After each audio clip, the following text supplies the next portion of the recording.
പുലർച്ചെ 3 മണി. തമിഴ്നാട് അതിർത്തിയോട് ചേർന്നുള്ള ആ പഴയ അഗ്രഹാരം അപ്പോഴും മഞ്ഞിൽ പൊതിഞ്ഞിടക്കുകയായിരുന്നു. സോമയാർ മഠത്തിലെ വലിയ തേക്ക് വാതിലുകൾ പതിയെ തുറന്നു. കയ്യിൽ ഒരു പിച്ചളക്കിണ്ടിയുമായി രക്ഷാദുർഗ പുറത്തേക്ക് വന്നു. അവളുടെ വലിയ കണ്ണുകളിൽ അപ്പോഴും ഉറക്കത്തിന്റെ തളർച്ചയുണ്ടായിരുന്നു. എങ്കിലും മന്ത്രജപങ്ങൾ തുടങ്ങുന്നതിന് മുമ്പ് കുളക്കടവിൽ പോയി വരണമെന്നത് പതിവാണ്. മുറ്റത്തെ ചുവന്ന മണ്ണിൽ വീണുകിടക്കുന്ന പവിഴമല്ലി പൂക്കൾക്ക് മുകളിലൂടെ അവൾ നടന്നു. രക്ഷ, നേരം വെളുത്തില്ലല്ലോ കുട്ടി, നീ ഇതെങ്ങാട്ടാ? അകത്തു നിന്ന് മുത്തശ്ശിയുടെ വിറയ്ക്കുന്ന ശബ്ദം കേട്ടു. കുളക്കടവ് വരെ ഒന്ന് പോയി വരാം മുത്തശ്ശി, ഇന്നലെ മഴ പെയ്തതുകൊണ്ട് വെള്ളത്തിന് നല്ല തണുപ്പായിരിക്കും. അവൾ ചിരിച്ചുകൊണ്ട് മറുപടി നൽകി. പക്ഷേ ആ ചിരി അധിക നേരം നീണ്ടു നിന്നില്ല. അഗ്രഹാരത്തിന്റെ തെക്കേ അറ്റത്തുള്ള ആൾപൊക്കമുള്ള മതിലിനപ്പുറം നഗരത്തിലേക്കുള്ള വഴിയിൽ അസാധാരണമായ ഒരു നിശബ്ദത അവൾ അനുഭവിച്ചു. സാധാരണ കേൾക്കാറുള്ള ചരക്ക് ലോറികളുടെ ശബ്ദമില്ല. പകരം ദൂരെ നിന്ന് ഒരു കാർ അമിത വേഗത്തിൽ വരുന്ന ഇരമ്പൽ. അതേസമയം കിലോമീറ്ററുകൾക്കപ്പുറം നഗരത്തിന്റെ ഹൃദയഭാഗത്തുള്ള ഒരു ആഡംബര ഗോഡൌണിനുള്ളിൽ മരണം മണക്കുന്നുണ്ടായിരുന്നു. ചുവരിലെ വെളിച്ചം കുറഞ്ഞ വെളിവ് ആടിക്കൊണ്ടിരുന്നു. തറയിൽ ചോരയിൽ കുളിച്ചു കിടക്കുന്ന 3 ശരീരങ്ങൾ. അവർക്ക് മുന്നിൽ ഒരു കസേരയിലിരുന്ന് സിഗരറ്റ് വലിക്കുന്ന ആൾ, ആൾട്രിൻ ആദം ജോൺ. അവന്റെ കണ്ണുകൾക്ക് ഒരു പ്രത്യേക തിളക്കമുണ്ടായിരുന്നു. രക്തത്തിന്റെ മണം അവനെ അസ്വസ്ഥനാക്കുന്നില്ല, മറിച്ച് ഒരുതരം ലഹരി നൽകുന്നത് പോലെ തോന്നി. ആൾട്രിൻ, അവരെല്ലാം പറഞ്ഞു. ഇനി ഇവരെന്ത് ചെയ്യണം? അവന്റെ സഹായിയായ സ്റ്റീഫൻ താഴ്ന്ന സ്വരത്തിൽ ചോദിച്ചു. ആൾട്രിൻ സിഗരറ്റ് ചാരം തറയിലേക്ക് തട്ടി. എന്നിട്ട് പതിയെ എഴുന്നേറ്റു. അവന്റെ കറുത്ത ഷർട്ടിൽ തെറിച്ച രക്തത്തുള്ളികൾ ഇരുട്ടിൽ കറുത്ത പാടുകൾ പോലെ തോന്നിപ്പിച്ചു. പറഞ്ഞ കാര്യങ്ങൾ സത്യമാണോ എന്ന് നമുക്കുടനെ അറിയാം. വണ്ടിയെടുക്ക്, നമുക്ക് അഗ്രഹാരം വരെ ഒന്ന് പോകണം. അവിടെയാണ് അവസാനത്തെ കണ്ണി ഒളിച്ചിരിക്കുന്നത്. ആൾട്രിന്റെ ശബ്ദം മഞ്ഞുപാളി മുറിക്കുന്നത് പോലെ തണുത്തതായിരുന്നു. തിരികെ അഗ്രഹാരത്തിൽ കുളക്കടവിലേക്ക് നടക്കുകയായിരുന്നു ദക്ഷ. പെട്ടെന്ന് നിന്നു. മഠത്തിന്റെ മതിലിനോട് ചേർന്ന് നിർത്തിയിട്ടിരുന്ന ഒരു കറുത്ത കാറിൽ നിന്ന് ഒരാൾ വേച്ച് ഇറങ്ങുന്നത് അവൾ കണ്ടു. അയാളുടെ വെള്ള ഷർട്ട് ചുവന്ന് തൊടുത്തിരിക്കുന്നു. ആരെങ്കിലും ഒന്ന് സഹായിക്കൂ! അയാൾ തളർന്നു വീണു. ദക്ഷ ഓടിച്ചെന്ന് അയാളുടെ അരികിലെത്തി. പക്ഷേ അയാളുടെ നെഞ്ചിലെ മുറിവിൽ നിന്ന് ഒഴുകുന്ന രക്തം കണ്ടതും അവളുടെ കാഴ്ച മങ്ങി. തല കറങ്ങുന്നത് പോലെ ശ്വാസം മുട്ടുന്നു. പെട്ടെന്ന് ദൂരെ നിന്ന് മറ്റൊരു കാറിന്റെ ടയറുകൾ ടാറിട്ട റോഡിൽ ഉരസുന്ന ശബ്ദം കേട്ടു. വെളിച്ചം കൺമുന്നിൽ അണയുന്നതിന് തൊട്ടു മുമ്പ് ആ കറുത്ത കാറിൽ നിന്ന് ഇറങ്ങുന്ന ഒരു രൂപം അവൾ കണ്ടു. ഉയരമുള്ള തീക്ഷ്ണമായ കണ്ണുകളുള്ള ഒരു മനുഷ്യൻ, ആൾട്രിൻ ആദം ജോൺ. രക്തം കണ്ട് ബോധം മറിയുന്ന ദക്ഷയുടെ ഉടലിലേക്ക് ആൾട്രിന്റെ നിഴൽ വീണു. തീയും മഞ്ഞും ആദ്യമായി ഒരേ മണ്ണിൽ സന്ധിക്കുകയായിരുന്നു. ആൾട്രിന്റെ ബൂട്ട്സുകൾ കല്ലുപാകിയ നടപ്പാതയിൽ തട്ടുമ്പോഴുണ്ടാകുന്ന ശബ്ദം ആ രാത്രിയുടെ നിശബ്ദതയെ കീറി മുറിച്ചു. അവന്റെ കയ്യിലിരുന്ന തോക്കിന്റെ ലോഹത്തിളക്കം നിലാവെളിച്ചത്തിൽ വെട്ടിത്തിളങ്ങുന്നുണ്ടായിരുന്നു. തറയിൽ രക്തത്തിൽ കുളിച്ചു കിടക്കുന്ന തന്റെ ശത്രുവിനെ നോക്കി അവൻ പുച്ഛത്തോടെ ചിരിച്ചു. എന്നാൽ അയാളുടെ വസ്ത്രത്തിൽ പിടിച്ചു കരങ്ങിക്കൊണ്ട് ബോധം മറിഞ്ഞു വീഴാൻ തുടങ്ങുന്ന ആ പെൺകുട്ടിയെ കണ്ടപ്പോൾ ആൾട്രിൻ ഒരു നിമിഷം നിന്നുപോയി. സർ, ഇവൾ ആരാണെന്നറിയില്ല. അഗ്രഹാരത്തിലെ കുട്ടിയാണെന്ന് തോന്നുന്നു. ഇവളെന്ത് ചെയ്യണം? സ്റ്റീഫൻ തോക്കുയർത്തി ചോദിച്ചു. ആൾട്രിൻ ദക്ഷയുടെ മുഖത്തേക്ക് നോക്കി. ഭയം കൊണ്ട് വിളറിയ അതിമനോഹരമായ ഒരു മുഖം. അവളുടെ കണ്ണുകളിൽ നിന്ന് ഉതിർന്ന കണ്ണുനീർ തുള്ളികൾ കവിളിൽ ഉണങ്ങാതെ നിൽക്കുന്നു. പവിഴമല്ലി പൂക്കളുടെ മണമുള്ള ആ നിഷ്കളങ്കതയ്ക്ക് മുന്നിൽ തന്റെ പക്കലുള്ള രക്തത്തിന്റെ ഗന്ധത്തിന് വല്ലാത്തൊരു അസ്വാഭാവികതയുള്ളതായി അവന് തോന്നി. സ്റ്റീഫൻ, തോക്ക് താഴ്ത്ത്. ഇവളൊരു സാക്ഷിയാണ്, പക്ഷേ ഇവൾ മരിക്കേണ്ടവളല്ല. ആൾട്രിന്റെ ശബ്ദത്തിൽ മുൻപെങ്ങുമില്ലാത്ത ഒരു അവ്യക്തത പടർന്നു. പെട്ടെന്ന് അഗ്രഹാരത്തിന്റെ ഉള്ളിൽ നിന്ന് വിളക്കുകൾ തെളിയുന്ന ശബ്ദം കേട്ടു. ആരോ ഉണർന്നിരിക്കുന്നു. സർ, ആൾക്കാർ വരുന്നുണ്ട്, നമുക്ക് ഉടനെ മാറണം. ഇവിടെ വിട്ടാൽ പോലീസ് വരും. നമ്മളെ കണ്ട ഏക സാക്ഷി ഇവളാണ്. സ്റ്റീഫൻ ധൃതി കൂട്ടി. ആൾട്രിൻ ഒരു നിമിഷം ആലോചിച്ചു. പിന്നെ കുനിഞ്ഞ ബോധരഹിതയായി കിടക്കുന്ന ദക്ഷയെ തന്റെ കരുത്തുള്ള കൈകളിൽ കോരിയെടുത്തു. അവളുടെ ശരീരം മഞ്ഞുപോലെ തണുത്തിരുന്നു. ഇവിടെ വണ്ടിയിൽ കയറ്റ്, നമുക്ക് പോവാം. അവർ ദക്ഷയെയും കൊണ്ട് ഒരു കറുത്ത വണ്ടിയിൽ അപ്രത്യക്ഷരായി. മിനിറ്റുകൾക്ക് ശേഷം അഗ്രഹാരവാസികൾ കുളക്കടവിലെത്തിയപ്പോൾ അവിടെ അവശേഷിച്ചിരുന്ന ചോരപ്പാടുകളും ദക്ഷ ഉപേക്ഷിച്ചു പോയ ആ പിച്ചളക്കിണ്ടിയും മാത്രമായിരുന്നു. 4 മണിക്കൂറുകൾക്ക് ശേഷം നഗരത്തിലെ ആൾട്രിന്റെ രഹസ്യതാവളം. തണുത്ത വെള്ളം മുഖത്ത് വീണപ്പോഴാണ് ദക്ഷ കണ്ണു തുറന്നത്. ഒരു വലിയ മുറി, ചുറ്റും ഇരുട്ട്. ഒരറ്റത്ത് ഒരു ടേബിൾ ലാമ്പ് മാത്രം കത്തുന്നു. മരവിച്ച കൈകാലുകളുമായി അവൾ എഴുന്നേൽക്കാൻ ശ്രമിച്ചു. എഴുന്നേറ്റോ സോമയാർ മഠത്തിലെ കുട്ടി? ഇരുട്ടിൽ നിന്ന് ഒരു ശബ്ദം കേട്ടു. സിഗരറ്റ് പുകയുടെ മണം മുറിയിൽ പടർന്നു. ദക്ഷ ഭയത്തോടെ നോക്കി. ആൾട്രിൻ ഒരു കസേരയിൽ ചാരിയിരുന്ന് അവളെ തന്നെ നോക്കുകയാണ്. ആരാ നിങ്ങൾ? എന്നെ എന്തിനാ ഇങ്ങോട്ട് കൊണ്ടുവന്നത്? അവൾ വിറയ്ക്കുന്ന ശബ്ദത്തിൽ ചോദിച്ചു. ആൾഡ്രിൻ പതുക്കെ എഴുന്നേറ്റ് അവളുടെ അടുത്തേക്ക് നടന്നു. അവൻ കുനിഞ്ഞ് അവളുടെ മുഖത്തിന് തൊട്ടടുത്ത് വന്നു നിന്നു. അവന്റെ കണ്ണുകളിലെ ആ ചുവപ്പ് ദക്ഷയെ ഭയപ്പെടുത്തി. എൻ്റെ പേര് ആൾഡ്രിൻ. നീ കണ്ടത് ഒന്നും നീ കണ്ടിട്ടില്ല എന്നെനിക്ക് ഉറപ്പുവരുത്തണം. നീ ഇന്നു മുതൽ എൻ്റെ തടവുകാരിയാണ്. ദക്ഷയുടെ കണ്ണുകളിൽ വീണ്ടും വെള്ളം നിറഞ്ഞു. എനിക്ക് ചോര കണ്ട പേടിയാണ്. ദയവായി എന്നെ വിടൂ. ആൾഡ്രിൻ അവളുടെ കവിളിൽ പടർന്ന ഒരു രക്തത്തുള്ളി. അവൻ കൊന്നവൻ്റെ ചോരയായിരുന്നു അത്. തൻ്റെ വിരൽ കൊണ്ട് തുടച്ചു മാറ്റി. പേടി, അത് ശീലായിക്കോളും ദക്ഷ. കാരണം നീ ഇനി ജീവിക്കാൻ പോകുന്നത് രക്തത്തിൻ്റെ മണമുള്ള ഈ ലോകത്താണ്. അവൻ മുറിക്ക് പുറത്തിറങ്ങി. വാതിൽ പുറത്തുനിന്ന് പൂട്ടി. ദക്ഷ ആ ഇരുട്ടിൽ തനിച്ചായി.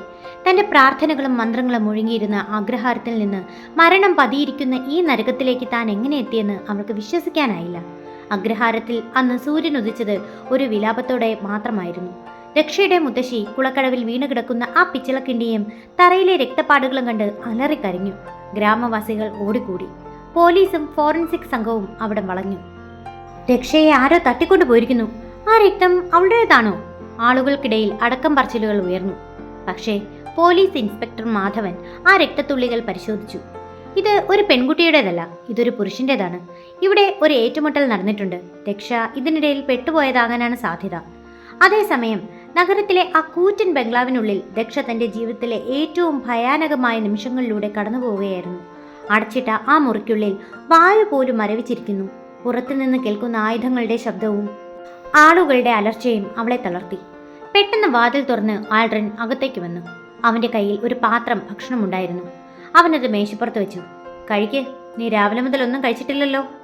അവൻ്റെ ശബ്ദത്തിൽ ഒരുതരം വന്യമായ ശാന്തതയുണ്ടായിരുന്നു. രക്ഷ അവനെ നോക്കിയില്ല. അവൾ ചുവരിലേക്ക് ഒട്ടിയിരുന്ന് വിറയ്ക്കുകയായിരുന്നു. എന്നെ വിടൂ, എനിക്ക് വീട്ടിൽ പോകണം. എൻ്റെ മുത്തശ്ശി എന്നെ തിരയുന്നുണ്ടാവും. ആൾഡ്രിൻ ഒരു കസേര വലിച്ചിട്ട് അവൾക്ക് അഭിമുഖമായിരുന്നു. നിന്റെ മുത്തശ്ശിയെപ്പറ്റി നീ ആകുലപ്പെടണ്ട. നീ ഇവിടുന്ന് പോയാൽ പുറത്തു നിൽക്കുന്ന എൻ്റെ ശത്രുക്കൾ നിന്നെ കൊല്ലും. കാരണം നീ അവരെ കണ്ടിട്ടുണ്ട്. എൻ്റെ കൂടെ നിൽക്കുന്നതാണ് നിനക്ക് സുരക്ഷിതം. ദക്ഷ പെട്ടെന്ന് തലയുയർത്തി അവനെ നോക്കി. നിങ്ങളെക്കാൾ വലിയ ശത്രു എനിക്ക് വേറെ ആരുണ്ട്? നിങ്ങളൊരു കൊലപാതകിയാണ്. എനിക്ക് നിങ്ങളെ പേടിയാണ്. ആൾഡ്രിൻ ഒന്ന് ചിരിച്ചു. ആ ചിരിയിൽ ഒരുതരം വേദന ഒളിഞ്ഞിരിപ്പുണ്ടായിരുന്നു. കൊലപാതകി, അതെ, പക്ഷേ കൊലപാതകികൾക്കും ചില നിയമങ്ങളുണ്ട് ദക്ഷ. ഞാൻ വെറുതെ ആരെയും കൊല്ലാറില്ല. അവൻ എഴുന്നേറ്റ് പുറത്തേക്ക് പോകാൻ ഒരുങ്ങിയപ്പോൾ ദക്ഷ ചോദിച്ചു, നിങ്ങൾ എന്തിനാണ് എന്നെ ഇവിടെ താമസിപ്പിക്കുന്നത്? എന്നെ കൊന്നൂടെ? ആൾഡ്രിൻ വാതിൽകളിൽ നിന്ന് അവൻ തിരിഞ്ഞു നോക്കാതെ പറഞ്ഞു, നിന്റെ കണ്ണുകളിൽ ഞാനൊരു പഴയ മുഖം കണ്ടു. എൻ്റെ അമ്മയുടെ മുഖം. ഒരുപക്ഷെ അതുകൊണ്ടാകാം നീ ഇപ്പോഴും ജീവിച്ചിരിക്കുന്നത്. അവൻ പുറത്തിറങ്ങി വാതിലടച്ചു. ദക്ഷ ആ മുറിയിൽ തനിച്ചായി. പക്ഷേ മിനിറ്റുകൾക്കകം പുറത്ത് വെടിയൊച്ചകൾ മുഴങ്ങി. നിലവിളികളും കാറുകളുടെ ഇരമ്പലും കൊണ്ട് ആ പ്രദേശം പ്രകമ്പനം കൊണ്ടു. ആൾഡ്രിന്റെ ശത്രുക്കൾ അവന്റെ താവളം കണ്ടുപിടിച്ചിരിക്കുന്നു. വാതിൽ തകർത്ത് അകത്തേക്ക് കയറാൻ ശ്രമിക്കുന്ന ആരോ ഒരാളുടെ നിഴൽ ദക്ഷ കണ്ടു. അവൾ ഭയന്ന കണ്ണുകൾ മുറുക്കി അടച്ചു. രക്തം കണ്ടാൽ ബോധം മറയുന്ന അവൾക്ക് മുന്നിൽ ഇതാ വീണ്ടും ഒരു ചോരപ്പുഴ ഒഴുകാൻ പോകുന്നു. മുറിക്ക് പുറത്ത് വെടിയൊച്ചകൾ നിലയ്ക്കുന്നില്ല. ചില്ലുകൾ തകരുന്ന ശബ്ദവും അലർച്ചകളും ആ ബംഗ്ലാവിനെ നടുക്കി. ദക്ഷ മുറിയുടെ മൂലയിൽ ചുരുണ്ടുകൂടിയിരുന്നു. അവളുടെ കാതുകളിൽ പഴയ അഗ്രഹാരത്തിലെ മണിനാദം മുഴങ്ങുന്നുണ്ടായിരുന്നു. പക്ഷേ കൺമുന്നിൽ മരണം നൃത്തം ചെയ്യുകയാണ്. പെട്ടെന്ന് മുറിയുടെ വാതിൽ തകർക്കപ്പെട്ടു. കയ്യിൽ വലിയൊരു മെഷീൻ ഗണ്ണുമായി അപരിചിതനായ ഒരു മനുഷ്യൻ അകത്തേക്ക് പാഞ്ഞു കയറി. അവന്റെ വസ്ത്രങ്ങളിൽ ചോരപ്പാടുകൾ ഉണ്ടായിരുന്നു. ആൾഡ്രിന്റെ പെണ്ണ്, ഇവളെ കിട്ടിയാ അവൻ മുട്ടുകുത്തും. അയാൾ ദക്ഷയുടെ അടുത്തേക്ക് ആഞ്ഞു. ഭയം കൊണ്ട് ദക്ഷയുടെ ശ്വാസം നിലിച്ചു. രക്തത്തിന്റെ രൂക്ഷഗന്ധം മൂക്കിലേക്ക് അടിച്ചു കയറിയപ്പോൾ അവൾക്ക് തല കറങ്ങാൻ തുടങ്ങി. കാഴ്ചകൾ മങ്ങുന്നു. പക്ഷേ അയാൾ അവളുടെ മുടിയിൽ പിടിച്ച് വലിച്ചതും ദക്ഷ വേദന കൊണ്ട് നിലവിളിച്ചു, വിട്, എന്നെ വിടൂ. പെട്ടെന്നൊരു മിന്നൽ പിണർ പോലെ ഒരാൾ മുറിക്കുള്ളിലേക്ക് ചാടി വീണു. അത് ആൾഡ്രിനായിരുന്നു. അവന്റെ കയ്യിൽ ഒരു കഠാരയുണ്ടായിരുന്നു. ഒരു നിമിഷം പോലും വൈകിയില്ല. ആൾഡ്രിൻ ആക്രമിക്ക് നേരെ ചാടി. ഒരു ചെറിയ മൽപ്പിടുത്തത്തിനു ശേഷം ആൾഡ്രിന്റെ കഠാര അയാളുടെ തൊണ്ടയിൽ ആഴ്ന്നിറങ്ങി. രക്തം ഒരു നീരുറവ പോലെ തെറിച്ചു ദക്ഷയുടെ വെളുത്ത പാവാടയിൽ വീണു. അയ്യോ! ദക്ഷയുടെ കണ്ണുകൾ മുകളിലേക്ക് മറിഞ്ഞു. അവൾ ബോധം കെട്ട് തറയിലേക്ക് വീണു. മണിക്കൂറുകൾക്ക് ശേഷം അവൾ കണ്ണു തുറക്കുമ്പോൾ താൻ ഒരു കാറിനുള്ളിലാണെന്ന് ദക്ഷ തിരിച്ചറിഞ്ഞു. വണ്ടി അതിവേഗത്തിൽ മലനിരകളിലൂടെ പായുകയാണ്. അവൾ പതുക്കെ തലയുയർത്തി നോക്കി. ഡ്രൈവിംഗ് സീറ്റിൽ ആൾഡ്രിൻ ഇരിക്കുന്നു. അവന്റെ ഇടത് തോളിൽ നിന്ന് രക്തം ഒലിക്കുന്നുണ്ട്. വണ്ടിയിൽ റേഡിയോയിൽ ഒരു പഴയ തമിഴ് മെലഡി വളരെ താഴ്ന്ന സ്വരത്തിൽ കേൾക്കാം. നമ്മൾ എങ്ങോട്ടാ പോകുന്നത്? ദക്ഷ തളർന്ന സ്വരത്തിൽ ചോദിച്ചു. ആൾഡ്രിൻ കണ്ണാടിയിലൂടെ അവളെ ഒന്ന് നോക്കി. അവന്റെ മുഖത്ത് വല്ലാത്തൊരു ക്ഷീണമുണ്ടായിരുന്നു. നഗരം സുരക്ഷിതമല്ല. എൻ്റെ താവളം അവർ കണ്ടെത്തി. നമ്മൾ മലനിരകളിലെ എൻ്റെ പഴയ വീട്ടിലേക്ക് പോവുകയാണ്. അവിടെ ആരും എത്തില്ല. ദക്ഷ അവൻ്റെ മുറിവിലേക്ക് നോക്കി. നിങ്ങൾക്ക് നല്ല മുറിവുണ്ട്. രക്തം പോകുന്നു. ആൾഡ്രിൻ ഒന്ന് പുഞ്ചിരിച്ചു. ഇതൊന്നും എനിക്ക് പുത്തരിയില്ല ദക്ഷ. പക്ഷെ നീയോ? രക്തം കണ്ടാൽ മരിച്ചു വീഴുന്ന നീ എങ്ങനെ എൻ്റെ കൂടെ അതിജീവിക്കും എന്നാണ് ഞാൻ ആലോചിക്കുന്നത്. ദക്ഷ ഒന്നും മിണ്ടിയില്ല. അവൾ തൻ്റെ വസ്ത്രത്തിലെ ചോരപ്പാടുകളിലേക്ക് നോക്കി. താൻ വെറുത്തിരുന്ന ആ രക്തം ഇപ്പോൾ തൻ്റെ ശരീരത്തിൽ പറ്റിപ്പിടിച്ചിരിക്കുന്നു. എന്തിനാണ് എന്നെ രക്ഷിച്ചത്? അവൾ പതുക്കെ ചോദിച്ചു. എന്നെ അവിടെ ഉപേക്ഷിക്കാമായിരുന്നില്ലേ? ആൾഡ്രിൻ വണ്ടി പെട്ടെന്ന് സഡൻ ബ്രേക്കിട്ടു നിർത്തി. അവൻ ദക്ഷയുടെ നേരെ തിരിഞ്ഞു. അവൻ്റെ കണ്ണുകളിലെ തീക്ഷ്ണമായ ഒരു ഭാവം പടർന്നു. കാരണം നീ എൻ്റെ ഉത്തരവാദിത്തമാണ്. നിന്നെ ആ അഗ്രഹാരത്തിൽ നിന്ന് ഞാൻ എടുത്ത നിമിഷം മുതൽ നിന്റെ ജീവൻ എൻ്റേതാണ്. എനിക്ക് മാത്രമേ നിന്നെ കൊല്ലാനോ രക്ഷിക്കാനോ അധികാരമുള്ളൂ. അവൻ വണ്ടി വീണ്ടും സ്റ്റാർട്ട് ചെയ്തു. കാറ് മൂടൽമഞ്ഞ് നിറഞ്ഞ മലനിരകളിലേക്ക് മറഞ്ഞു. ദൂരെ നിന്ന് പോലീസിന്റെ സൈറൻ മുഴങ്ങുന്നുണ്ടായിരുന്നു. മലനിരകളിലെ ആ പഴയ ബംഗ്ലാവ് മഞ്ഞിൽ പുതുങ്ങിയടക്കുകയായിരുന്നു. കാർ അവിടെ നിന്നതും ആൾഡ്രിൻ വാതിൽ തുറന്ന് പുറത്തിറങ്ങി. അവന്റെ ഇടത് കൈ തളർന്നു തൂങ്ങിക്കിടന്നു. രക്തം വാർന്ന് അവന്റെ ഷർട്ട് കറുത്ത നിറമായി മാറിയിരിക്കുന്നു. ഇറങ്ങ്, ആൾഡ്രിൻ പതർന്ന ശബ്ദത്തിൽ പറഞ്ഞു. ദക്ഷ ഭയത്തോടെ കാറിൽ നിന്നിറങ്ങി. തണുത്ത കാറ്റ് അവളുടെ മുഖത്തടിച്ചപ്പോൾ അവളൊന്ന് വിറച്ചു. ചുറ്റും കാടാണ്. മനുഷ്യവാസമില്ലാത്ത വിജനമായ പ്രദേശം. ആൾഡ്രിൻ ബംഗ്ലാവിന്റെ വാതിൽ തുറന്ന് അകത്തേക്ക് കയറി. ഒരു സോഫയിൽ അവൻ തളർന്നിരുന്നു. അവന്റെ ശ്വാസം കിതയ്ക്കുന്നുണ്ടായിരുന്നു. ദക്ഷ, ആ കബോർഡിലൊരു ഫസ്റ്റ് എയ്ഡ് ബോക്സ് ഉണ്ട്, അതിങ്ങെടുക്ക്, അവൻ ആജ്ഞാപിച്ചു. ദക്ഷ വിറയ്ക്കുന്ന കൈകളോടെ ആ പെട്ടി എടുത്തുകൊണ്ടുവന്നു. പക്ഷേ അവന്റെ മുറിവ് കണ്ടതും അവളുടെ ബോധം മറയാൻ തുടങ്ങി. മാംസം പിളർന്ന് വെടിയുണ്ട തറച്ച ആ മുറിവിൽ നിന്ന് ചോര വാർന്നൊഴുകുന്നു. എനിക്ക് പറ്റില്ല, എനിക്ക് പേടിയാവുന്നു. അവൾ കണ്ണുകൾ പൊത്തിക്കരഞ്ഞു. ആൾഡ്രിൻ അവളുടെ കൈത്തണ്ടയിൽ ബലമായി പിടിച്ചു. അവന്റെ കണ്ണുകൾക്കിപ്പോൾ വല്ലാത്തൊരു തീക്ഷ്ണതയായിരുന്നു. നോക്ക് ദക്ഷ, എനിക്ക് വേണ്ടി നീ ഇത് ചെയ്യണം. ഞാൻ ചത്താ നീ ഇവിടെ തനിച്ചാകും. ഈ കാട്ടിൽ നിന്ന് നിനക്ക് പുറത്തെത്താൻ കഴിയില്ല. നിനക്ക് ജീവിക്കണമെന്നുണ്ടെങ്കിൽ എൻ്റെ ഈ മുറിവ് നീ കെട്ടണം. അവന്റെ ശബ്ദത്തിലെ ആജ്ഞാശക്തി അവളെ തളർത്തി. ദക്ഷ പതുക്കെ കണ്ണു തുറന്നു. തന്റെ മുന്നിൽ മരണത്തോട് മല്ലിടുന്ന ആ മനുഷ്യനെ അവൾ നോക്കി. അവളുടെ ഭയത്തേക്കാൾ വലിയൊരു സഹതാപം അവളുടെ ഉള്ളിൽ ഉണർന്നു. അവൾ വിറയ്ക്കുന്ന കൈകളോടെ പഞ്ഞെടുത്തു. മരുന്നിന്റെ രൂക്ഷഗന്ധം മുറിയിൽ പടർന്നു. അവൾ പതുക്കെ മുറിവ് തുടയ്ക്കാൻ തുടങ്ങി. രക്തത്തിന്റെ നനവ് അവളുടെ വിരലുകളിൽ തട്ടിയപ്പോൾ അവൾ കണ്ണുകൾ മുറുക്കിയടച്ചു. മെല്ലെ, ആൾഡ്രിൻ വേദന കടിച്ചമർത്തിക്കൊണ്ട് പറഞ്ഞു. ദക്ഷയുടെ കണ്ണുനീർ അവന്റെ മുറിവിലേക്ക് വീണു. ആദ്യമായി ഒരു പെൺകുട്ടിയുടെ കണ്ണുനീർ തന്റെ ശരീരത്തിൽ വീഴുന്നത് അവൻ അനുഭവിക്കുകയായിരുന്നു. അവന്റെ ക്രൂരമായ ഹൃദയത്തിൽ ഒരു ചെറിയ മിടിപ്പ് അനുഭവപ്പെട്ടു. നീ എന്തിനാ കരയുന്നത്? അവൻ പതുക്കെ ചോദിച്ചു. എനിക്ക് ആരെയും വേദനിപ്പിക്കുന്നത് ഇഷ്ടമല്ല. നിങ്ങൾ ഒരുപാട് പേരെ കൊന്നിട്ടുണ്ടാകാം. പക്ഷേ ഇപ്പോൾ നിങ്ങൾ വേദനിക്കുന്നത് കാണുമ്പോൾ എനിക്ക് സഹിക്കാൻ പറ്റുന്നില്ല, ദക്ഷ തേങ്ങിക്കൊണ്ട് പറഞ്ഞു. ആൾഡ്രിൻ ഒന്നും മിണ്ടിയില്ല. അവൻ അവളെ തന്നെ നോക്കിയിരുന്നു. ലോകം മുഴുവൻ തന്നെ ഒരു മൃഗമായി കാണുമ്പോൾ താൻ തട്ടിക്കൊണ്ടുവന്ന ഈ പെൺകുട്ടിക്ക് തനിക്ക് വേണ്ടി കണ്ണീർ വാർക്കുന്നു. മുറിവ് വെച്ചുകെട്ടി കഴിഞ്ഞപ്പോൾ ദക്ഷ തളർന്ന് തറയിലിരുന്നു. ആൾഡ്രിൻ പതുക്കെ കണ്ണുകൾ അടച്ചു. ആ മഞ്ഞുകാല രാത്രിയിൽ ആ പഴയ ബംഗ്ലാവിനുള്ളിൽ വേട്ടക്കാരനും ഇരയും തമ്മിലുള്ള ദൂരം കുറഞ്ഞു തുടങ്ങുകയായിരുന്നു. പെട്ടെന്ന് ബംഗ്ലാവിന് പുറത്ത് ഒരു നിഴൽ അനങ്ങുന്നത് ദക്ഷ കണ്ടു. അവൾ നിലവിളിക്കാൻ തുടങ്ങിയപ്പോഴേക്കും ആൾഡ്രിൻ അവളുടെ വായ പൊത്തിപ്പിടിച്ചു.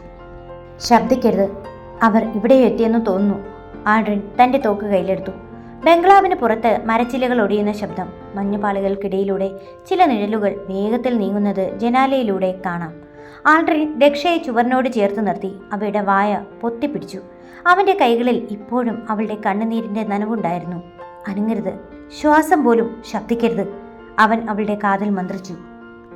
ദക്ഷയുടെ ഹൃദയം ഒരു ചെണ്ട കൊട്ടുന്നത് പോലെ മിടിക്കുന്നുണ്ടായിരുന്നു. ആൾഡ്രിൻ തന്റെ മുറിവേറ്റ കൈ മറന്നുകൊണ്ട് വലതു കൈയിലുള്ള തോക്ക് ലോഡ് ചെയ്തു. ജനാലയ്ക്കൽ ഒരു നിഴൽ തെളിഞ്ഞതും അവൻ വെടിയുതിർത്തു. ധൂം! നിശബ്ദമായ ആ മലനിരകളിൽ ആ ശബ്ദം പ്രതിധ്വനിച്ചു. പുറത്തുനിന്ന് ഒരു നിലവിളി കേട്ടു. പിന്നാലെ തുടർച്ചയായ വെടിവെച്ചകൾ. ജനാല ചിഹ്നകൾ തകർത്ത് അകത്തേക്ക് വീണു. ആൾഡ്രിൻ ദക്ഷയും വലിച്ചുകൊണ്ട് തറയിലേക്ക് കിടന്നു. ആൾഡ്രിൻ, നിനക്ക് ഇവിടുന്ന് രക്ഷപ്പെടാൻ കഴിയില്ല. ആ പെണ്ണിനെ ഞങ്ങൾക്ക് വിട്ടുതന്ന നിന്റെ മരണം ഞങ്ങൾ എളുപ്പമാക്കാം. പുറത്തു നിന്നൊരു പരുക്കൻ ശബ്ദം മുഴങ്ങി. അത് ആൾഡ്രിന്റെ പഴയ ശത്രുവായ ഭായിയുടെ വലം കൈ സിദ്ധിക്കായിരുന്നു. ആൾഡ്രിൻ പല്ലു കടിച്ചു. അവൻ ദക്ഷയുടെ മുഖത്തേക്ക് നോക്കി. അവൾ പേടിച്ച കണ്ണുകൾ അടച്ചു കിടക്കുകയാണ്. രക്ഷ, എൻ്റെ കണ്ണിലേക്ക് നോക്ക്. ആൾഡ്രിൻ അവളെ പിടിച്ചു കുലുക്കി. അവൾ പതുക്കെ കണ്ണു തുറന്നു. ഈ മുറിയുടെ പിന്നിൽ ഒരു ചെറിയ രഹസ്യവാതിലുണ്ട്. അത് നേരെ താഴെയുള്ള പുഴയുടെ അടുത്തേക്കാണ് എത്തുന്നത്. ഞാൻ ഇവരെ തടഞ്ഞു നിർത്താം. നീ ഓടി രക്ഷപ്പെടണം. ദക്ഷ വിശ്വസിക്കാനാവാതെ അവനെ നോക്കി. നിങ്ങളോ? നിങ്ങളെ മുറിവുമായി ഇവരെങ്ങനെ നേരിടും? അവർ ഒരുപാട് പേരുണ്ട്. എന്നെപ്പറ്റി നീ ആകുലപ്പെടേണ്ട, പോ. അവൻ അവളെ തള്ളി മാറ്റി. പക്ഷേ ദക്ഷ അനങ്ങിയില്ല. അവൾ അവന്റെ മുറിവേറ്റ് തോളിലേക്ക് നോക്കി.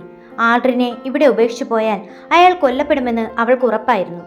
അഗ്രഹാരത്തിലെ നന്മയുള്ള ആ മനസ്സിന് ഒരു കൊലപാതകയെ പോലും മരണത്തിന് വിട്ടുകൊടുക്കാൻ കഴിയില്ലായിരുന്നു. ഇല്ല, ഞാൻ വരില്ല. നിങ്ങൾ എങ്ങനെ വിട്ടിട്ട് പോകാൻ എനിക്ക് കഴിയില്ല, അവൾ ഉറച്ച സ്വരത്തിൽ പറഞ്ഞു. ആൾഡ്രിൻ ഒരു നിമിഷം സ്തംഭിച്ചു പോയി. തന്നെ കൊല്ലാൻ നടക്കുന്നവർക്കിടയിൽ തന്നെ രക്ഷിക്കാൻ ശ്രമിക്കുന്ന ഈ പെൺകുട്ടി പെട്ടെന്ന് വാതിൽ തേർത്ത് രണ്ടുപേർ അകത്തേക്ക് കയറി. ആൾഡ്രിൻ ഒരാളെ വെടിവെച്ച് വീഴ്ത്തി. രണ്ടാമത്തെയാൾ ആൾഡ്രിന്റെ മുറിവേറ്റ തോളിൽ ചവിട്ടി. വേദന കൊണ്ട് ആൾഡ്രിൻ പുളഞ്ഞു. തോക്ക് ദൂരത്തേക്ക് തെറിച്ചുപോയി. അക്രമി രക്ഷയ്ക്ക് നേരെ തിരിഞ്ഞു. ഇവളെ ഭായിക്ക് വേണം, ഇവളെ ജീവനോടെ കൊണ്ടുപോകാം. അയാൾ ദക്ഷയുടെ കയ്യിൽ പിടിച്ചു വലിച്ചു. പെട്ടെന്ന് ദക്ഷയുടെ ഉള്ളിലെ ഭയം ഒരുതരം വാശിയായി മാറി. തറയിൽ കിടന്ന ആ പിച്ചള വിളക്ക് അവൾ കൈക്കലാക്കി. തന്റെ സർവ്വശക്തിയുമെടുത്ത് അവൾ അയാളുടെ തലക്കടിച്ചു. അയാൾ ചോര ഒലിപ്പിച്ച് താഴെ വീണു. രക്തം കണ്ട് ബോധം മറയേണ്ട ദക്ഷ ഇത്തവണ ആൾഡ്രിനെ നോക്കി നിന്നു. അവളുടെ ശ്വാസം വേഗത്തിലായിരുന്നു. നമുക്ക് പോകാം. അവൾ ആൾഡ്രിനെ കൈ കൊടുത്തു. ആൾഡ്രിൻ അവളുടെ കൈ പിടിച്ചെഴുന്നേറ്റു. ആദ്യമായി ആ ക്രൂരനായ മനുഷ്യൻ ഒരു പെൺകുട്ടിയുടെ കരുത്തിനു മുന്നിൽ കീഴടങ്ങുകയായിരുന്നു. അവർ ആ രഹസ്യവാതിലൂടെ ഇരുട്ടിലേക്ക് ഇറങ്ങി. മഞ്ഞു പുതച്ച കാട്ടുപാതയിലൂടെ ആൾഡ്രിനും ദക്ഷയും തളർന്നു നടക്കുകയായിരുന്നു. ആൾഡ്രിന്റെ ഓരോ ചുവടും പതറുന്നുണ്ടായിരുന്നു. അവന്റെ ഷർട്ടിപ്പോ രക്തം കട്ട പിടിച്ച് ശരീരത്തോട് ഒട്ടിയിരിക്കുന്നു. വേദന കൊണ്ട് അവൻ പലപ്പോഴും കണ്ണുകൾ മുറുക്കി അടച്ചു. ഇനി അധികം ദൂരമില്ല. ആ പുഴ കടന്നാൽ നമുക്ക് അടുത്തുള്ള ഒരു ലയത്തിലെത്താം, ആൾഡ്രിൻ കിതച്ചുകൊണ്ട് പറഞ്ഞു. ദക്ഷ അവനെ താങ്ങി പിടിച്ചിരുന്നു. അവളുടെ കൈകൾ വിറയ്ക്കുന്നുണ്ടെങ്കിലും പിടുത്തം വിട്ടില്ല. അല്പം മുമ്പ് താൻ ഒരാളെ ആക്രമിച്ചു എന്ന സത്യം ഇപ്പോഴും അവൾക്ക് വിശ്വസിക്കാനായിരുന്നില്ല. നിങ്ങൾ എന്തിനാണ് ഇത്രയധികം ശത്രുക്കളെ ഉണ്ടാക്കിയത്? അവൾ വിറയ്ക്കുന്ന സ്വരത്തിൽ ചോദിച്ചു. ആൾഡ്രിൻ ഒന്ന് കൈപ്പേറിയ രീതിയിൽ ചിരിച്ചു. ശത്രുക്കളെ ഞാൻ ഉണ്ടാക്കിയതല്ല ദക്ഷ, അവർ ഉണ്ടായതാണ്. 10 വയസ്സുള്ളപ്പോൾ എൻ്റെ കൺമുന്നിലിട്ട് അച്ഛനെ അവർ വെട്ടിക്കൊന്നപ്പോൾ തുടങ്ങിയതാണ് ഈ വേട്ട. ഒന്നുകിൽ വേട്ടയാടുക, അല്ലെങ്കിൽ വേട്ടയാടപ്പെടുക. അതായിരുന്നു എൻ്റെ മുന്നിലെ വഴികൾ. ദക്ഷ അവൻ്റെ മുഖത്തേക്ക് നോക്കി. ആ ക്രൂരതയുടെ മുഖം മൂടിക്കുള്ളിൽ ഒരു അനാഥനായ ബാലന്റെ വേദന അവൾ കണ്ടു. പെട്ടെന്ന് ആൾഡ്രിൻ നിലത്തേക്ക് തളർന്നു വീണു. ബോധം മറയാൻ തുടങ്ങുന്നു. അവർ എത്തിച്ചേർന്നത് ഒരു ചെറിയ നീരൊഴുക്കിൻ്റെ അടുത്തായിരുന്നു. നിലാവെളിച്ചത്തിൽ പുഴയിലെ വെള്ളം വെള്ളിക്കമ്പികൾ പോലെ തിളങ്ങുന്നു. ദക്ഷ വേഗത്തിൽ പുഴയിലേക്ക് ഇറങ്ങി. തൻ്റെ തട്ടം വെള്ളത്തിൽ നനച്ചുകൊണ്ടുവന്നു. അവൾ അവൻ്റെ നെറ്റിയിലെ വിയർപ്പും തോളിലെ രക്തക്കറയും തുടച്ചു മാറ്റി. ആൾഡ്രിൻ, പ്ലീസ് കണ്ണുറക്കൂ, നമുക്ക് ഇനിയും പോകാനുണ്ട്, അവൾ കരഞ്ഞുകൊണ്ട് അവൻ്റെ മുഖത്ത് തട്ടി. പതിയെ ആൾഡ്രിൻ കണ്ണു തുറന്നു. മുകളിൽ തിളങ്ങുന്ന നക്ഷത്രങ്ങളെക്കാൾ അവനെ ആകർഷിച്ചത് ദക്ഷയുടെ കണ്ണുകളിൽ തിളങ്ങുന്ന കണ്ണുനീരായിരുന്നു. അവൻ പതുക്കെ കൈ ഉയർത്തി അവളുടെ കവളിൽ തട്ടി. എൻ്റെ ജീവന് വേണ്ടി പ്രാർത്ഥിക്കാൻ ആരുമില്ലെന്ന് ഞാൻ കരുതിയിരുന്നു, പക്ഷേ നീ. അവൻ പൂർത്തിയാക്കിയില്ല. അവർക്കിടയിൽ ഒരു നിമിഷം നിശബ്ദത തളം കെട്ടി നിന്നു. ആ കാടിന്റെ ഭീകരതയിലും അവർ പരസ്പരം തിരിച്ചറിയുകയായിരുന്നു. പക്ഷെ ദൂരെ നിന്ന് നായ്ക്കൾ കുരയ്ക്കുന്ന ശബ്ദം കേട്ട് സിദ്ദീഖും സംഘവും മണം പിടിച്ച് വരികയാണ്. രക്ഷ, അവർ വരുന്നു. നീ ഈ പുഴയിലൂടെ താഴേക്ക് പോയാൽ ഒരു റോഡിലെത്തും. അവിടെ നിന്ന് നിനക്ക് രക്ഷപ്പെടാം. ഞാൻ അവരെ നേരിടാം. ആൾഡ്രിൻ തന്റെ തോക്കിൽ അവശേഷിച്ച അവസാനത്തെ ഉണ്ടകൾ പരിശോധിച്ചു. ഇല്ല. ദക്ഷ അവന്റെ കയ്യിൽ ബലമായി പിടിച്ചു. ഒന്നുകിൽ നമ്മൾ രണ്ടുപേരും മരിക്കും, അല്ലെങ്കിൽ രണ്ടുപേരും രക്ഷപ്പെടും. ഞാൻ നിങ്ങളെ വിട്ടുകൊടുക്കില്ല. ആൾഡ്രിന്റെ കണ്ണുകളിൽ അമ്പരപ്പും ബഹുമാനവും നിറഞ്ഞു. ഒരു മഞ്ഞുതുള്ളിക്ക് ഇത്രയധികം കരുത്തുണ്ടെന്ന് അവൻ അറിഞ്ഞിരുന്നില്ല. അവൻ പതുക്കെ എഴുന്നേറ്റ് നിന്നു. എങ്കി വാ, നമുക്ക് ഒരുമിച്ച് പോരാടാം. പുഴയിലെ തണുത്ത വെള്ളം ദക്ഷയുടെ മുട്ടോളമെത്തി. ആൾഡ്രിന്റെ ഭാരം മുഴുവൻ അവളുടെ തോളിലായിരുന്നു. ഓരോ ചുവട് വെക്കുമ്പോഴും വഴുക്കുന്ന പാറക്കല്ലുകൾ അവളെ പരീക്ഷിച്ചു. ദൂരെ കാടിനുള്ളിൽ തെളിയുന്ന ടോർച്ച് വെളിച്ചങ്ങൾ അവർക്ക് തൊട്ടുപിന്നിൽ മരണം പതിയിരിക്കുന്നുണ്ടെന്ന് ഓർമ്മിപ്പിച്ചുകൊണ്ടിരുന്നു. ദക്ഷ, നിന്റെ കാലുകൾ മുറിയുന്നുണ്ട്, ആൾഡ്രിൻ വേദന കടിച്ചമർത്തിക്കൊണ്ട് മന്ത്രിച്ചു. അവൾ നഗ്നപാതയാണ്. പാറക്കെട്ടുകൾ കയറുന്നത്, അതൊന്നും സാരില്ല, നമ്മൾ എത്താറായി. അവൾ ശ്വാസം കിതച്ചുകൊണ്ട് മറുപടി നൽകി. പുഴയുടെ അക്കരെ കുന്നിൻ ചെരുവിൽ ഒറ്റപ്പെട്ട ഒരു ചെറിയ ലയം, തോട്ടം തൊഴിലാളികളുടെ വീട് കണ്ടു. അവിടെ ഒരു റാന്തൽ വിളക്ക് കത്തുന്നുണ്ടായിരുന്നു. ആൾഡ്രിന്റെ വിശ്വസ്തനായ പഴയൊരു സഹായി മാരിയപ്പൻ അവിടെ ഉണ്ടാകുമെന്ന പ്രതീക്ഷയിലാണ് അവർ അങ്ങോട്ട് നീങ്ങിയത്. അവർ ആ ചെറിയ വീടിന്റെ വാതിൽ മുട്ടി. വാതിൽ തുറന്നത് പ്രായമായ ഒരു മനുഷ്യനായിരുന്നു. ആൾഡ്രനെ കണ്ടതും അയാളുടെ കണ്ണുകളിൽ ഭയം നിറഞ്ഞു. സാറേ, നിങ്ങൾ ഈ അവസ്ഥയില്? മാരിയപ്പൻ, ആരും അറിയരുത്, ഞങ്ങൾക്ക് കുറച്ച് സമയം വേണം. ആൾഡ്രൻ അകത്തേക്ക് വീണു. മാരിയപ്പൻ അവരെ അകത്തേക്ക് കയറ്റി വാതിൽ ഭദ്രമായി അടച്ചു. അവിടെ ഒരു ചെറിയ കട്ടിലിൽ ആൾഡ്രനെ കിടത്തി. ദക്ഷ തളർന്ന് തറയിലിരുന്നു. അവളുടെ പാദങ്ങളിൽ നിന്ന് രക്തം വരുന്നുണ്ടായിരുന്നു. മോളെ, നീ ഇത് കുടിക്കൂ. മാരിയപ്പൻ അവൾക്കൽപ്പം ചൂട് ചായ നൽകി. പക്ഷേ ദക്ഷയുടെ കണ്ണുകൾ ആൾഡ്രനിലായിരുന്നു. മാരിയപ്പൻ ചില പച്ചമരുന്നുകൾ അരച്ച് ആൾഡ്രന്റെ മുറിവിൽ വെച്ച് കെട്ടി. സാറേ, സിദ്ദിഖ് സംഘവും ഈ മലമുകളിൽ തന്നെയുണ്ട്. അവർക്ക് ഈ വീട് അറിയാം. പോലീസ് താഴെ റോഡിൽ ബ്ലോക്ക് ഏർപ്പെടുത്തിയിട്ടുണ്ട്. നിങ്ങൾക്കിനി രക്ഷപ്പെടണമെങ്കിൽ കാട്ടുപാതയിലൂടെ അതിർത്തി കടക്കണം. മാരിയപ്പൻ മുന്നറിയിപ്പ് നൽകി. പെട്ടെന്ന് വീടിന് പുറത്തെ നായ്ക്കളുടെ കുര ഉച്ചത്തിലായി. മാരിയപ്പൻ ജനാലയിലൂടെ പുറത്തേക്ക് നോക്കി. അയാളുടെ മുഖം വിളറി. അവർ എത്തിപ്പോയി സാറേ, അവർ മുറ്റത്തുണ്ട്. ദക്ഷ ഭയത്തോടെ എഴുന്നേറ്റു. ആൾഡ്രൻ തന്റെ തോക്ക് തപ്പി നോക്കി. പക്ഷേ അതിൽ വെടിയുണ്ടകൾ തീർന്നിരുന്നു. അവൻ നിസ്സഹായനായി ദക്ഷയെ നോക്കി. ദക്ഷ, മാരിയപ്പന്റെ കൂടെ നീ അടുക്കള വാതിലിലൂടെ രക്ഷപ്പെടണം. അയാൾ നിന്നെ സുരക്ഷിതമായി താഴെ എത്തിക്കും. ഞാൻ അവരെ തടയാം. ഇല്ല, ദക്ഷ അവന്റെ കൈപിടിച്ചു. ഞാൻ നേരത്തെ പറഞ്ഞതാണ്, നമ്മൾ ഒരുമിച്ചേ പോകൂ. പെട്ടെന്ന് വാതിലിൽ ഭീമമായ ഒരു ഇടി മുഴങ്ങി. ആൾഡ്രൻ, നിനക്ക് ചാവാൻ സമയമായി, വാതിൽ തുറക്ക്. സിദ്ദിഖിന്റെ അട്ടഹാസം പുറത്തു കേട്ടു. മാരിയപ്പൻ പരിഭ്രമത്തോടെ ചുമരിനോട് ചേർന്ന് നിന്നു. പക്ഷേ ദക്ഷയുടെ കണ്ണുകളിൽ അപ്പോൾ ഭയമായിരുന്നില്ല, ഒരുതരം നിശ്ചയദാർഢ്യമായിരുന്നു. അവൾ മുറിയിലുണ്ടായിരുന്ന മണ്ണെണ്ണ വിളക്ക് കയ്യിലെടുത്തു. ആൾഡ്രൻ, ജനാല ഓർക്കൂ, അവൾ ഉറച്ച ശബ്ദത്തിൽ പറഞ്ഞു. നീ എന്ത് ചെയ്യാൻ പോയാണ്? ആൾഡ്രൻ അത്ഭുതപ്പെട്ടു. അവർ വിചാരിക്കുന്നത് നമ്മൾ ഇവിടെ കുടുങ്ങിയെന്നാണ്. ഈ പുരയ്ക്ക് തീയിട്ടാ അവർ പരിഭ്രമിക്കും. ഈ പുഴയ്ക്കിടയിലൂടെ നമുക്ക് കാട്ടിലേക്ക് ഓടാം. ഒരു ശാന്ത സ്വഭാവിയായ പെൺകുട്ടിയിൽ നിന്ന് ഇത്തരമൊരു ബുദ്ധി ആൾഡ്രൻ പ്രതീക്ഷിച്ചിരുന്നില്ല. അവൻ അവളുടെ കണ്ണുകളിലേക്ക് നോക്കി. ആ മഞ്ഞുതുള്ളി ഇപ്പോൾ ഒരു തീക്കനലായി മാറിയിരിക്കുന്നു. വാതിൽ തകർന്നു വീഴാൻ തുടങ്ങിയ നിമിഷം ദക്ഷ ആ വിളക്കുമുറിയിലെ വൈക്കോൽ കൂനയിലേക്ക് എറിഞ്ഞു. സെക്കൻഡുകൾക്കുള്ളിൽ ലയം ആളിപ്പടരാൻ തുടങ്ങി. ആളിപ്പടരുന്ന തീയുടെ ചൂട് മുറിയിലാകെ പടർന്നു. വൈക്കോൽ കൂനയിൽ നിന്ന് ഉയർന്ന പുക കൊണ്ട് മുറി നിറഞ്ഞു. ശ്വാസം മുട്ടിക്കുന്ന ആ പുകയ്ക്കിടയിലൂടെ ദക്ഷ ആൾഡ്രനെ താങ്ങിപ്പിടിച്ച് അടുക്കള വാതിലിലേക്ക് നീങ്ങി. വാതിൽ തുറക്കു മാരിയപ്പ, ആൾഡ്രൻ അലറി. പുറത്ത് സിദ്ദിഖും സംഘവും വാതിൽ തകർക്കാൻ ശ്രമിക്കുമ്പോൾ ഉള്ളിൽ നിന്ന് തീ പടരുന്നത് കണ്ട് അവർ ഒരു നിമിഷം പരിഭ്രമിച്ചു. അവർ അകത്ത് വെന്തു മരിക്കട്ടെ, ആരും അങ്ങോട്ട് പോകണ്ട, സിദ്ദിഖ് ചിരിച്ചുകൊണ്ട് പറഞ്ഞു. എന്നാൽ ആ പുകമറയെ മുതലെടുത്ത് ബംഗ്ലാവിന്റെ പിൻവശത്തെ ചെറിയ വാതിലൂടെ മാരിയപ്പൻ അവരെ പുറത്തെത്തിച്ചു.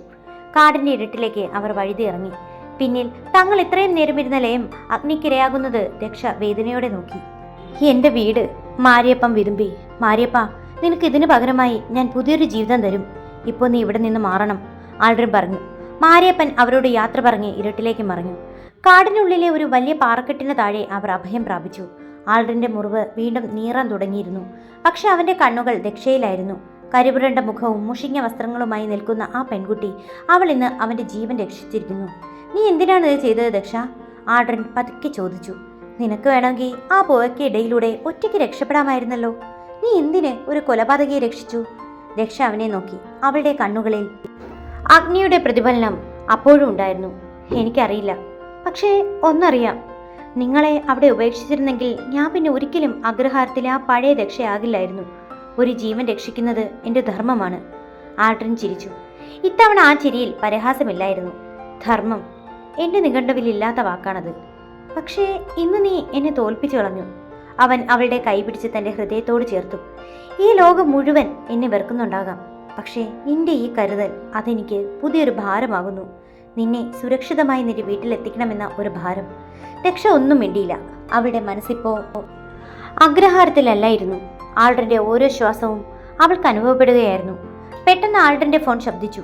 അവന്റെ പോക്കറ്റിൽ സ്വിച്ച് ഓഫ് ആയിരുന്ന ഫോൺ അവൻ ഓൺ ചെയ്തിരുന്നു. അവന്റെ വിശ്വസ്തനായ സ്റ്റീഫൻ ആയിരുന്നു അത്.